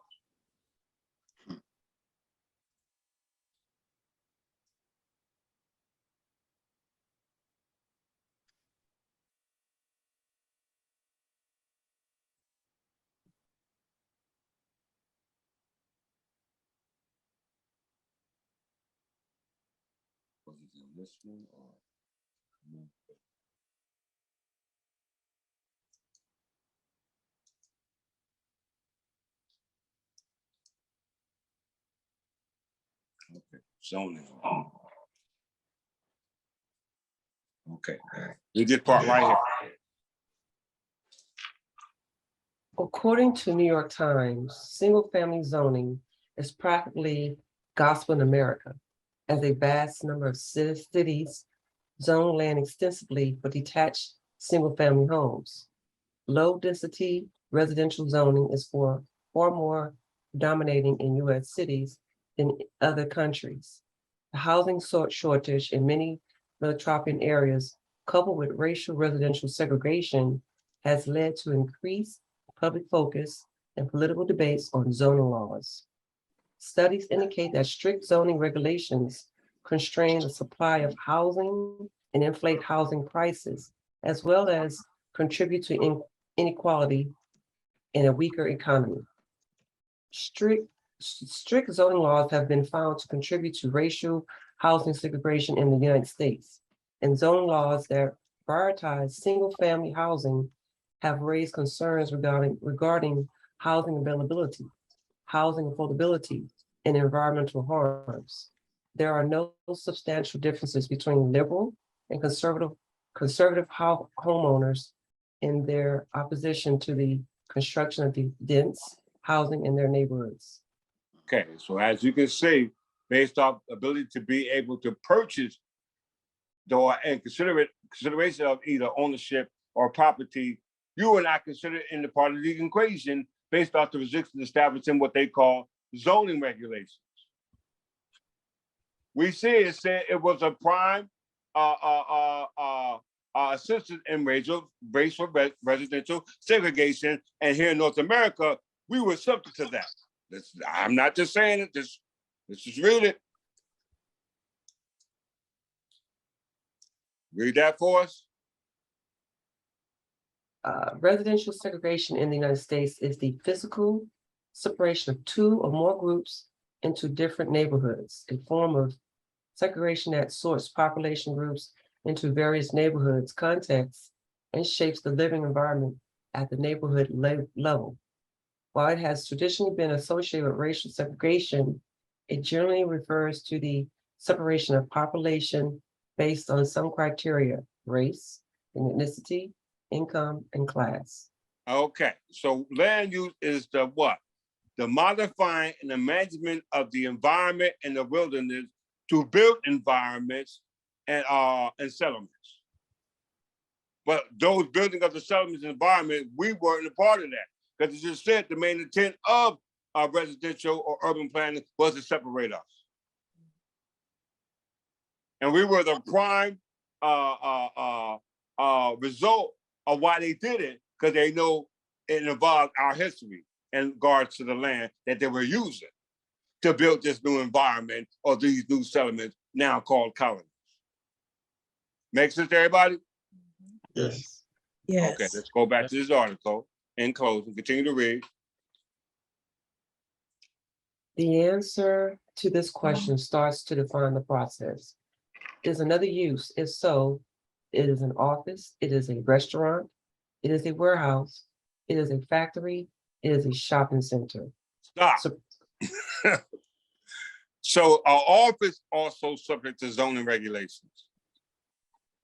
Because if you wasn't, then y'all means your office was sitting out there on the street corner. Am I right? Mm-hmm. Yes, sir. So if the government wanted to do business, they first have to have a building.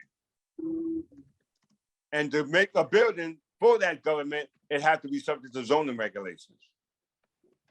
based off a zoning map and zoning ordinances that were already created before the building got up there to sit in that office. And now the same thing is going on, but it's not based off the owners of that office, that building, that restaurant, that industrial office, that whatever it is, because it's being used, not by the ones who own it under Lodio ownership, but under fee and simple. That has to change. How it changed, we understand the laws that govern the game. What are the laws? Continue to read. Surprisingly, although the specific requirements for each of these types of uses are different, the process to be followed to get an approval is very similar. Whatever the use, once you have an idea or where you wish to build your project, you must find out what the local zoning regulation permits at that site. Okay, did we read this right here before we got started? No. Hold on 1 second. Not that.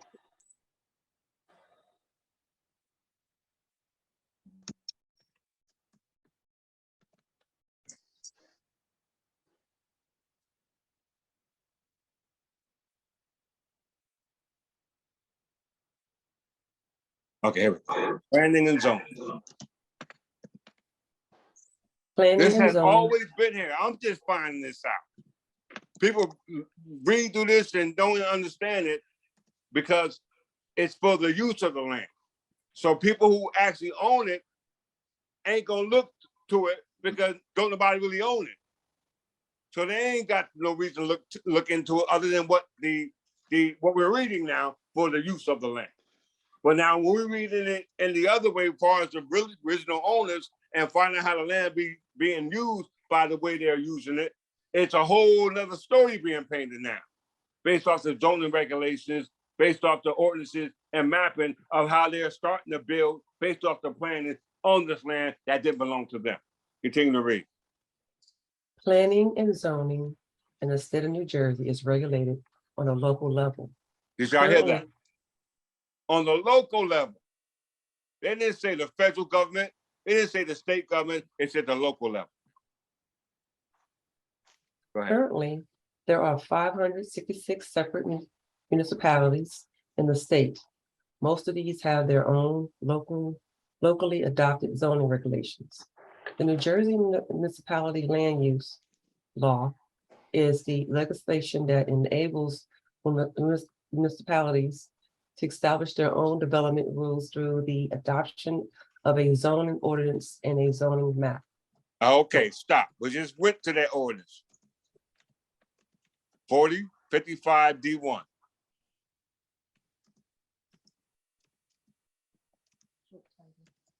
Right there, short title. We just read that. So now let's see how this comes about. Let's go back here. Municipalities and counties.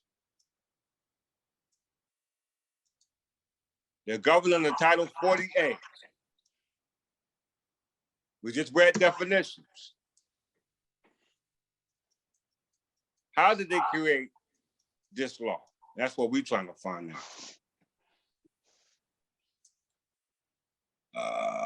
Citation. Read that for us. This revision shall be deemed to be a part of the general permanent statutes of this state.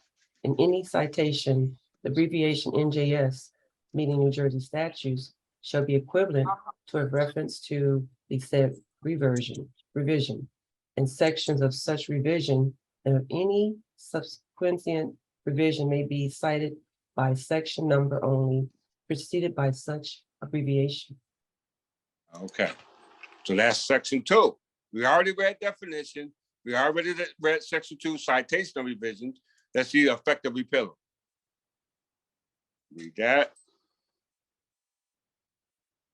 Effective repealers. The repeal herein of any sections of Title 40 of the revised statutes or any other law shall not affect any right now vested in any person pursuant to the provisions of said title, nor any remedy where an action or proceedings thereunder has heretofore been instituted and is pending on the effective date of said repeal. Okay, so it's saying that nothing can repeal this said created statute. Didn't they just say that? Why did they say that? I'm gonna show you why they said that. Because of Section 3, Section 4. These people are bold. Yes. Read that. They are bold. Provision of common law. The said repeal of said sections of Title 40 of the revised statutes as amended and supplemented shall not of itself be deemed to provide any common law, right of remedy abolished by any provisions of the said title. They just abolished our remedy. That is a religious burden. Yes, right. Right there, you put a religious burden on us because it said that the municipalities adopted the common law in Smith versus Alabama, and it was adopted by the local law and applied and looked at in the light of the history of the common law people, which is us. Now, how was this done? Let's go back to this article in closing. Continue to read. The ordinance and the map of companion documents that determine what can be built within a municipality. The map shows the limits of each of the zones that have been established by action of the local governing body. The zoning ordinance provides specific of what may be built in each zones, such as. That's fine. We don't read no more. But the key point, it says that the legislation, New Jersey Statute Annotated 4055 D-1 governing land use, say it's a legislation that enables the municipalities to use the land. We just read that, but yet the only way you can do that was revise the common law and then leave us no remedy under the same 48 statute that governs the municipalities and counties. Didn't you say that? Yes. That's a religious burden and subject to that violation of public law. Where's the public law again?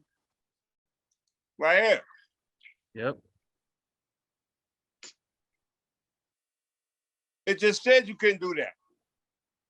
No government shall impose or implement a land use regulation and demand that imposes substantial burden on the religious exercise of a person, including religious assembly or institution. You just did that. Yep. We ain't just saying that the legislation proved to you by way of the de facto legislation. Now, why did you do this? Because not knowing who the people who you elect. Let's go back to this. Who is these people that's doing this to us? Let's find out. Clearly, they're not part of our body politic, that's for sure. There you go. We're about to find out. Read that. The governing body is the chief legislative body of municipality comprised of members who have been elected by the citizens of the municipality. There are a variety of. They say the citizens of the state. No. They say citizens of the government. No. It says the citizens of the municipality. And municipality, according to, let's go ahead, July 2nd Constitution.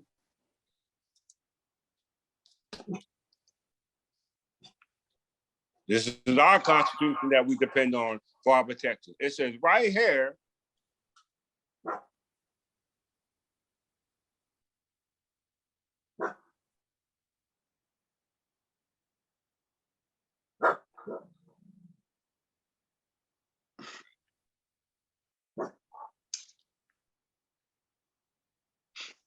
it says, Article 10, that the captains and all the other inferior officers of the militia should be chosen by the companies and the respective counties, but field and general officers by the council and assembly. So you mean to tell me we're dealing with companies? I didn't write that. They wrote that. So they're assuming that we're companies, which carries the diversity because companies got their policy procedures governing by zoning regulations, which is created by what? A board. How we know that? Let's go back to it. Continue to read. There are a variety of forms of municipal governments in New Jersey. You can find a description of various types of municipality governments at the njslom.org. The mayor is the chief of executive officer of the municipality, but may be elected from the membership of government body in some forms of government. Planning board, the government body may, by ordinance, appoint a planning board of 7 members or 9 members as follows. Class 1, the mayor or mayor's designee. Class 2, a municipal official other than a member of the governing body appointed by the mayor. Class 3, a member of the government body appointed by its. Class 4, other citizens of the municipality appointed by the mayor. Class 4, members may not hold any other municipal office or position.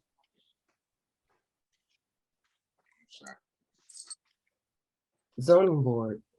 Upon adoption of a zoning ordinance, the government body shall create by ordinance a zoning board of adjustment.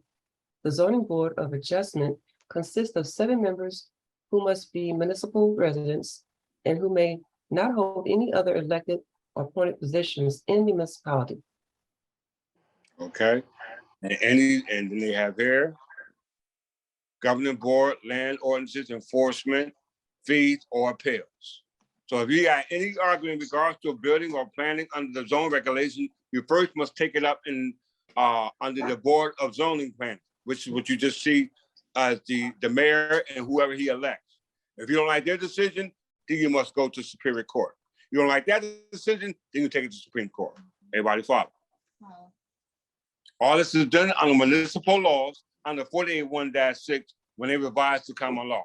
Now, we just said that land use is under police powers granted to the state government or the local government. Now, we know the local government is the county or the municipalities, and the counties and the municipalities are governed by legislative statute. Now, what does the statute say about the counties and municipalities? Let's go back to it. 48(1-6). I didn't write it, they wrote it. And this will be the closing statute.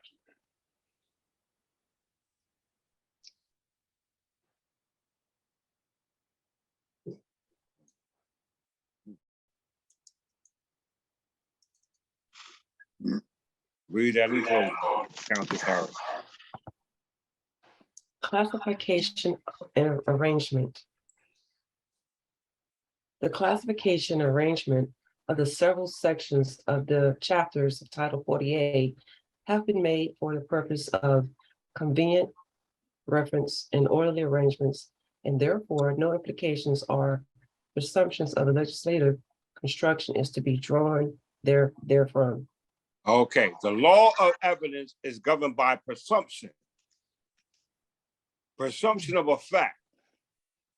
You got a basic fact and a presumed fact. A basic fact and a presumed fact is not the same.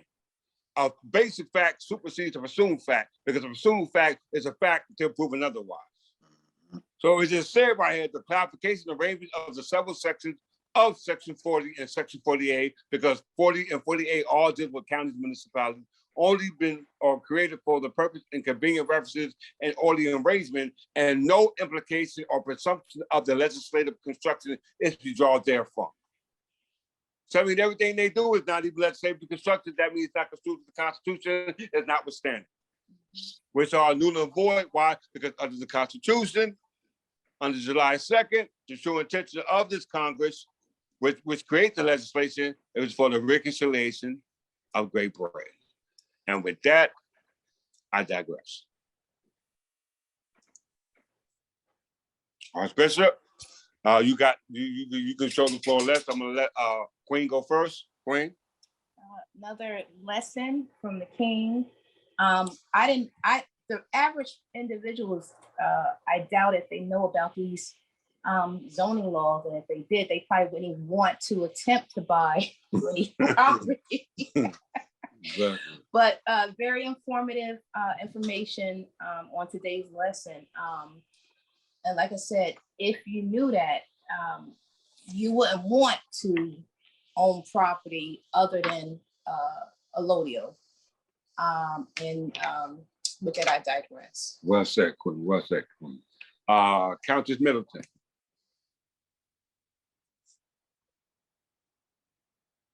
Can't hear you, Queen. Unmute. Yes, a very good lesson. Really brought a lot of things down, especially where I live. Zoning issues are a major concern. You know, there's a local shopping center that's pretty much abandoned. The zoning regulations, they're doing so much in the county seat of Jamaica. And again, the shopping area is almost abandoned, but they're building this residential, and it's doing nothing for the immediate community. So this is something that really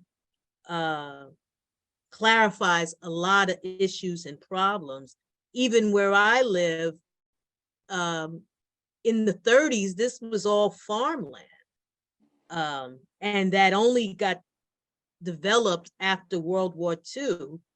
And I'm sure there was a lot of conniving and things going on with the zoning and converting farmland into you know, single housing unit, you know, going Queens all the way out to Suffolk County. So this was very interesting and sheds a lot of light. And I digress. Thank you. Well said. The first zoning laws in North America was established in Los Angeles and New York in 1916. So that's when your first zoning laws were actually established. So well said, Countess Well Middleton. said, Countess Middleton. Countess Walker. Greetings. Greetings. I love zoning laws and I love this lesson. I'm gonna, you know, pick it apart and you know, this is my specialty in which I love to read and study every day. But everybody knows, you know, that I'm an electrician and, you know, I deal with you know, services and new builds. I had just wired a restaurant this weekend on and so the restaurant did not have an address because it was new and I could not get an account number because the city had not given it an address. So that just lets you know that they generate the addresses, you know, they have a database. And so, but that database does not include the contents, you know, what they, you know, the real property, the physical, they own that address because they created it. And so that goes all the way back to the zoning. So, you know, they create these addresses, so that's their property. And, you know, this is a very good lesson because it's totally concrete. And I had also, you know, spent a lot of time in the county recorder and I read all the history for the state of New York and how the Dutch, there were 9 Dutchmen who wanted to own the state of New York. And they were told because they were foreigners, they couldn't own the state. So they created a trust and they created this company called the Highland Land Company here in New York. And they created the maps. And so, and those maps are, you know, still in place to this day. But the first deeds for the state of New York, the first deed for the state of New York was signed, and it's a handwritten deed in 1801. And it was by a man named Joseph Ellicott, sent to New York by William Penn. So I spent a lot of time, and so this is very concrete, and this is just more power for the study. So thank you, King, thank you, Queen, and thank you, Archbishop. That's what we do. That's what we do. Well said. Countess Walker. Countess Allen. Sorry about that. Greetings. Greetings, Countess Greetings, Allen. Lady Allen. This was definitely a wonderful lesson. My area of expertise is not in zoning, of course, but I live in the state of Illinois in Chicago. And Chicago is definitely known for being one of the most corrupt cities of all of the 50 states. So corrupt that the FBI is, their headquarters is here. And what's so funny is that, you know, in my area, there are a lot of abandoned churches. There are a lot of I came back here 5 years ago. So I came out of Las Vegas, and coming back to Chicago, I noticed that there is, you know, deprivation beyond belief in my city, specifically on the south side of Chicago. So areas that were historic are still historic, but the buildings are abandoned, boarded up. I don't know if I'm assuming that they do have intention on, you know, bringing life back to the south side of Chicago, which is why they put, I'm gonna call it a dividing land or dividing point, is where the presidential library is going. It's literally 5 minutes from me. And they're doing all this beautification and building in preparation for that library that's coming. And I know that they have plans of rezoning and planning within the community throughout. So this lesson has definitely made me take a bigger look at what's actually taking place here. And so I'm gonna just dive deeper into these zoning laws for the city of Chicago, state of Illinois as well. And just make my presence known and my education a lot more aware. Thank you, and I digress. Well said, well said, well said. Countess Harris. Okay, I'll keep it short. My understanding, and based for the audience, I would say you just basically expose the fraud, the whole system, the way it's all set up, and they're using the land. They're not owners of the land, and just dealing with companies. Okay. So now I just got to figure out how to, or get with you, how to connect all this to present an argument for each state. Well said. Well said. That's the only thing left now is the argument. The argument. Bringing the claim.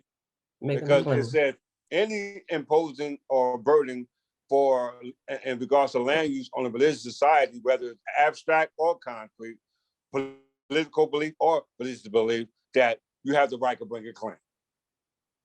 You know what I'm saying? But yours is not abstract. Yours is political because you went to the source of the problem, and that's New Jersey. Mm-hmm. So well said, well said. You finished your Thank you. I digress. Well said, well said. All right, my brothers, Brother Means from the House of Means. Grand Rising, everyone. I thought the lesson was factually informative to the fact that being able to look back and see, even from the Treaty of Paris, how they've only accumulated land through fraud, as Countess Harris said. But the point of interest to me was that them zoning themselves is to only exclude us of who we are and where we come from. But the point that we can reclaim who we are through our affirmance is through the church. They already showed you the separation of church and state solidified who they are and who we were. Them zoning themselves only really excluded them. And seeing that right here with laws and legislation through every statute, especially 46(3)(1) and 6, it put us in a better position to affirm and acclaim who we are and where we are as a church body politic, and then being used in of excluding them and putting them in their proper place. Us being in the proper persona puts us in our proper place as a unit, as a body politic of the Church of England. The English Church of England. So this was a great lesson to me. Example of being pulling back the onion, getting to the core of it, replanting it, and watch it grow back and exclude them and put them in their place and put us in our proper places. King, again, you expound upon different levels of communication, especially with the capital city being the main office of these departments. Because if you look at a department, it's only a subsidiary of the main office, which is the corporation of the government. And I thank you. See how beautiful, like I said, we've been going over this, and I'll bring it I bring it clear. It's like the picture get clearer and clearer and clearer and clearer. Somebody for the first time don't know what the hell we talking about.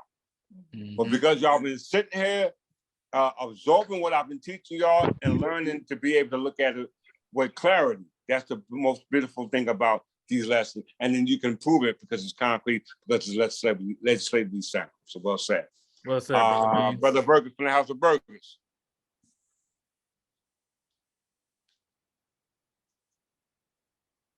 Yes, family, can y'all hear me? Yes, sir. We can hear you. I mean, I was sitting back listening to it the whole time. In my head, I was thinking eminent domain for some reason kept popping in my thoughts. But to qualify the zoning, what you was talking about, I went to the Newport News City Hall, and I asked them for the developments for the city for the next 50 years. This was back when I was like 18, and I didn't even know it. But now that I'm thinking about with this lesson that you gave me, it all makes sense to me. It all comes full circle with the body politics that we're applying. So I really, I mean, You're ahead of the you're ahead of the horse. I mean, because I didn't even notice back then. It's just I just know what to poke at because I got certain pivotal points that I go off of. I don't need to know everything what everybody know. I just need to know enough to keep up. There you go. There you go. Well said. Brother Murphy, C.A. Murphy from the House of Murphy. Are you able to talk? Okay. Let's see. I think he's trying to chime on.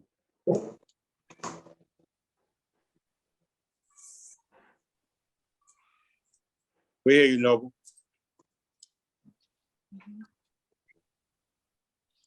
We can't hear you. Peace and love, peace and love. Gratitude and honor. Much gratitude to the King for this marvelous lesson.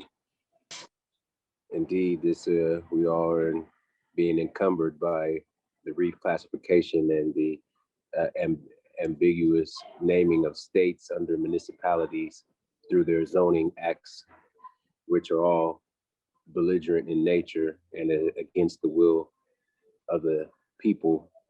And yet this marvelous delineation broke down exactly how they're using their quasi-government to usurp and subjugate its people, also known as the free inhabitant English heirs, by way of successorship or trusteeship. So I'm going to review this lesson again, review my notes, and make sure that I can commit to memory all of what I've heard today by way of the King. And I want to say peace and love to the Queen, Archbishop, and all the King's bench. At the sound of my voice, I trust all is well, and I love you all. Peace and love. Peace and love to you, Noble. C.A. Murphy, peace and love to you too. Yeah, you know how we do. Brother Gray from House of Gray, are you able to say a couple of words, or are you going to digress? Yeah, I can say a couple of words. The first thing I like to do is like to thank you for this lesson. This is very informative. It kind of make me wonder why back when I used to be a kid, you know how you had to get the little prizes and stuff, and they would have these little contests. But it was always people, except for people in Washington, D.C., they couldn't participate. And I don't know if that draws into this lesson, but I always want to know, I'm kind of asking a question, why were people in Washington, D.C. Excluded from stuff like that, even like lotteries and stuff? They would say, except for Washington, D.C. and one other state. Is there anything to that, or? I'm not sure. I think that those who were excluded were those who act in the official capacity and their children. Those who were and there are certain people who, because Washington D.C. also has a lot of embassies. So a lot of children who are foreign are protected by the embassy, and certain can participate in certain things that the states do by virtue of the fact that their affiliation with their embassy. So, but there could be more into it. I'm not sure, but I would definitely look into it. But yes, you're absolutely right. land using has not just an interest here on this soil, but as well on foreign soils, because foreign ambassadors use it as well for their foreigners who are just who is just here as well and take up residency here. So well said. Also, it shows us how important our body of politics that the church has, that we have through our monarch, the king, as well as our officers. I know they didn't expect this, because it's one thing to come to you as an English man or woman or English subject, but we have a monarch as well as heirs as well. So I'm pretty sure they wasn't expecting this to happen, or these type of people come before them who are protected by the crown. So this whole lesson, talking through Statutes, what was the other one? I'm trying to find my notes about land. I can't find it. Dawson I'm gonna versus be short, but anyhow, yeah. But anyhow, I'm gonna let it go. Be short. It's so loud here at this hotel. They got a band playing. I can hardly keep my thoughts. I hope y'all can't hear it in the background. Yeah, we can hear you. But no, I'm saying I hope you don't hear the music in the background. No, It's no, so no, loud. no. But anyhow, okay. Well, I'll digress and give someone else a chance. Well said, Brother Gabe. We Well said, appreciate Brother it. You know, every word that's said from a member in regards to being enlightened by my word, as well as the ability of my wife to allow me to be able to create these words to give to you is a blessing. So well said. Brother Milligan from the House of Milligan, are you there?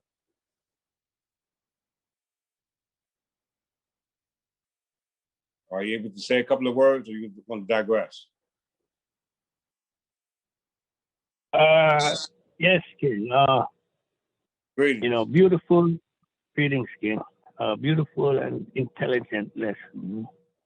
Thank you.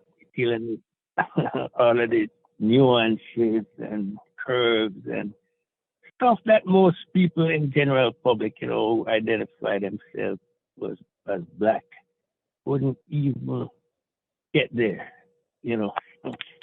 You understand what I'm saying? So, great lesson, King. I digress. Thank you, Noble. Thank you, Brother Noble. Milligan.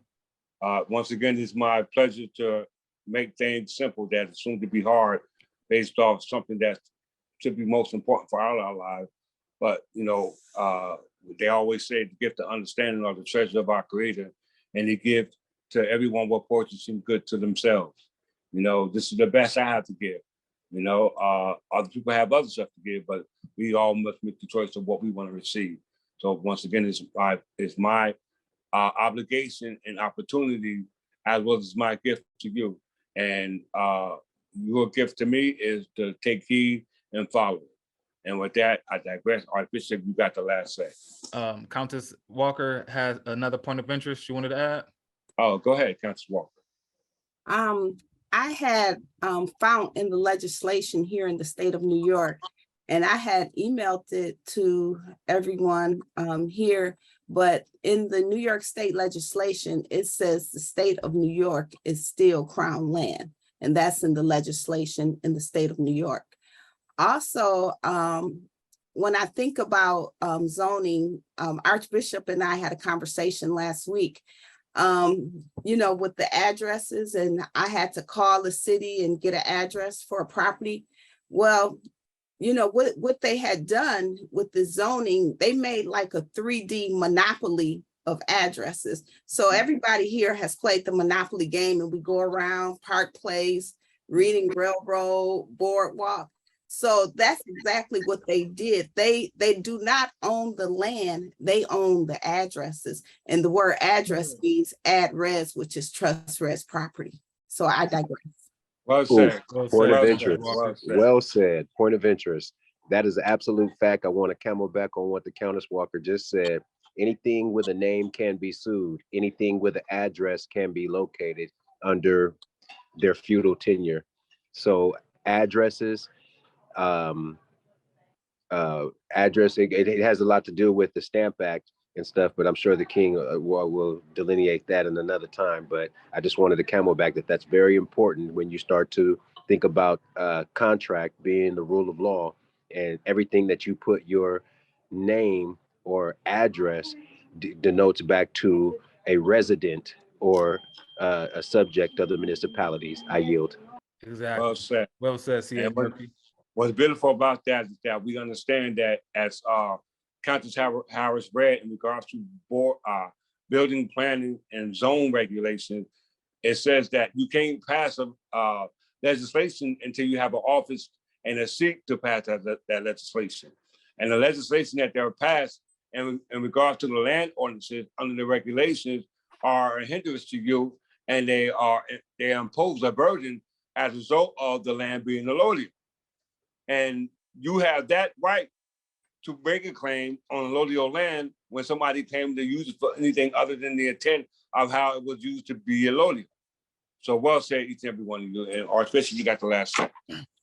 Once again, there you have it, brothers and sisters from the Kingdom of England, Empire of Albion. Our King Clifford Jefferson, as well as Queen Godwin, have done a marvelous job of tailoring together this lesson, especially when we're dealing with the land, which is the most important aspect of our existence today. Like the King always says, you can't carry your property or your anything you say you own on your back. We're not turtles. So you have to have some type of legislation that delineates your ability to be here on the land. And we know everyone here underneath the United States are naturalized citizens, which means you're aliens, which means you only have a right here via land patent, which, as you can see, a lot of those land patents, the United States themselves are not even honoring, which lets you know that they only going to honor who has the allodial claim, which is the king. And what the king has shown, based off of the legislation from New Jersey, they incorporated all of the laws of England within their local law. And since they're not really legislatively set to be able to do so, it was really requiring for us to actually understand our history, to put the pieces together like how the corporations do, and just grab what they need so that way they can have themselves some type of leg to stand on.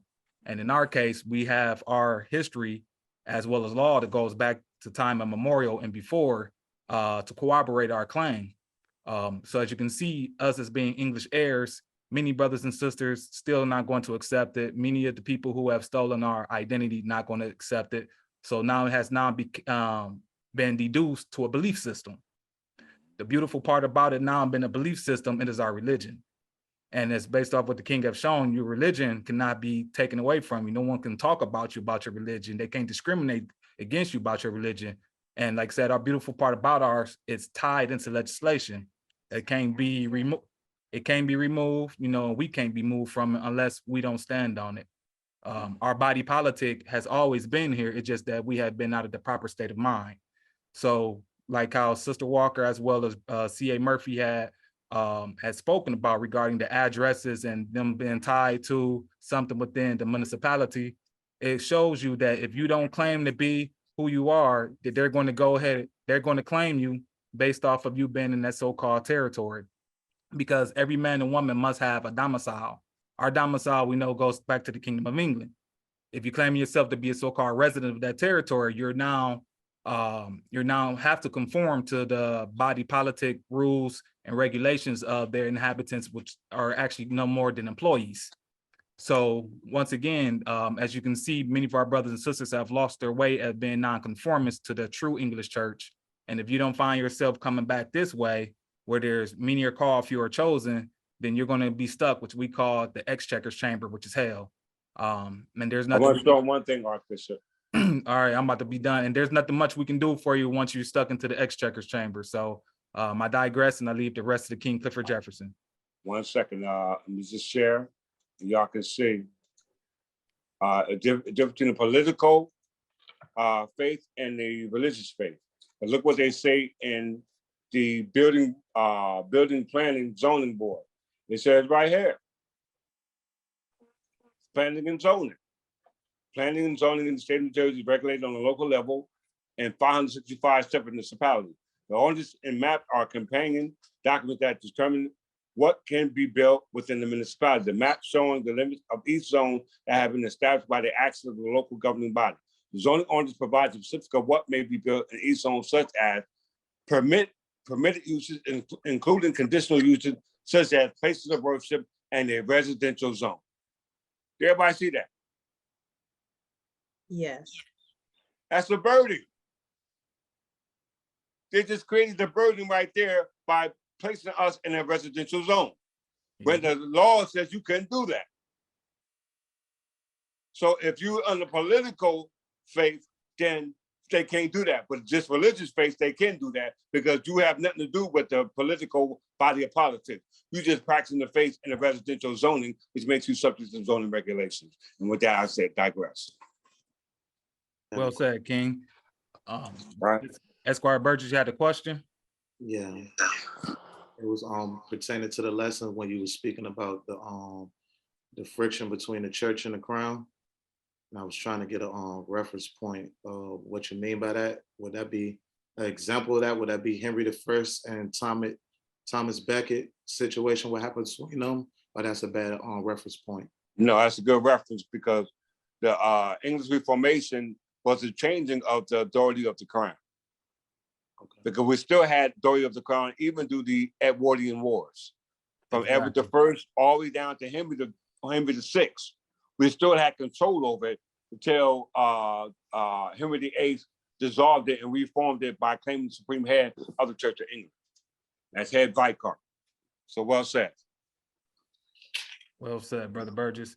So once again, brothers and sisters, everything has been laid out for you to be able to find yourself coming back home. And if you don't build with your family, your kith and kin, there's no way in the world that you're going to be able to be pulled up to the speed and understanding that you need to have to tie yourself back to the body politics, which is called the English Church, today reformed as the Third Temple English Church of England. So with that being said, we love you. If you need any assistance, reach out to the email of the church. For those who are Need some donations. Yep, I was about to say that those who want to help, we need the donations.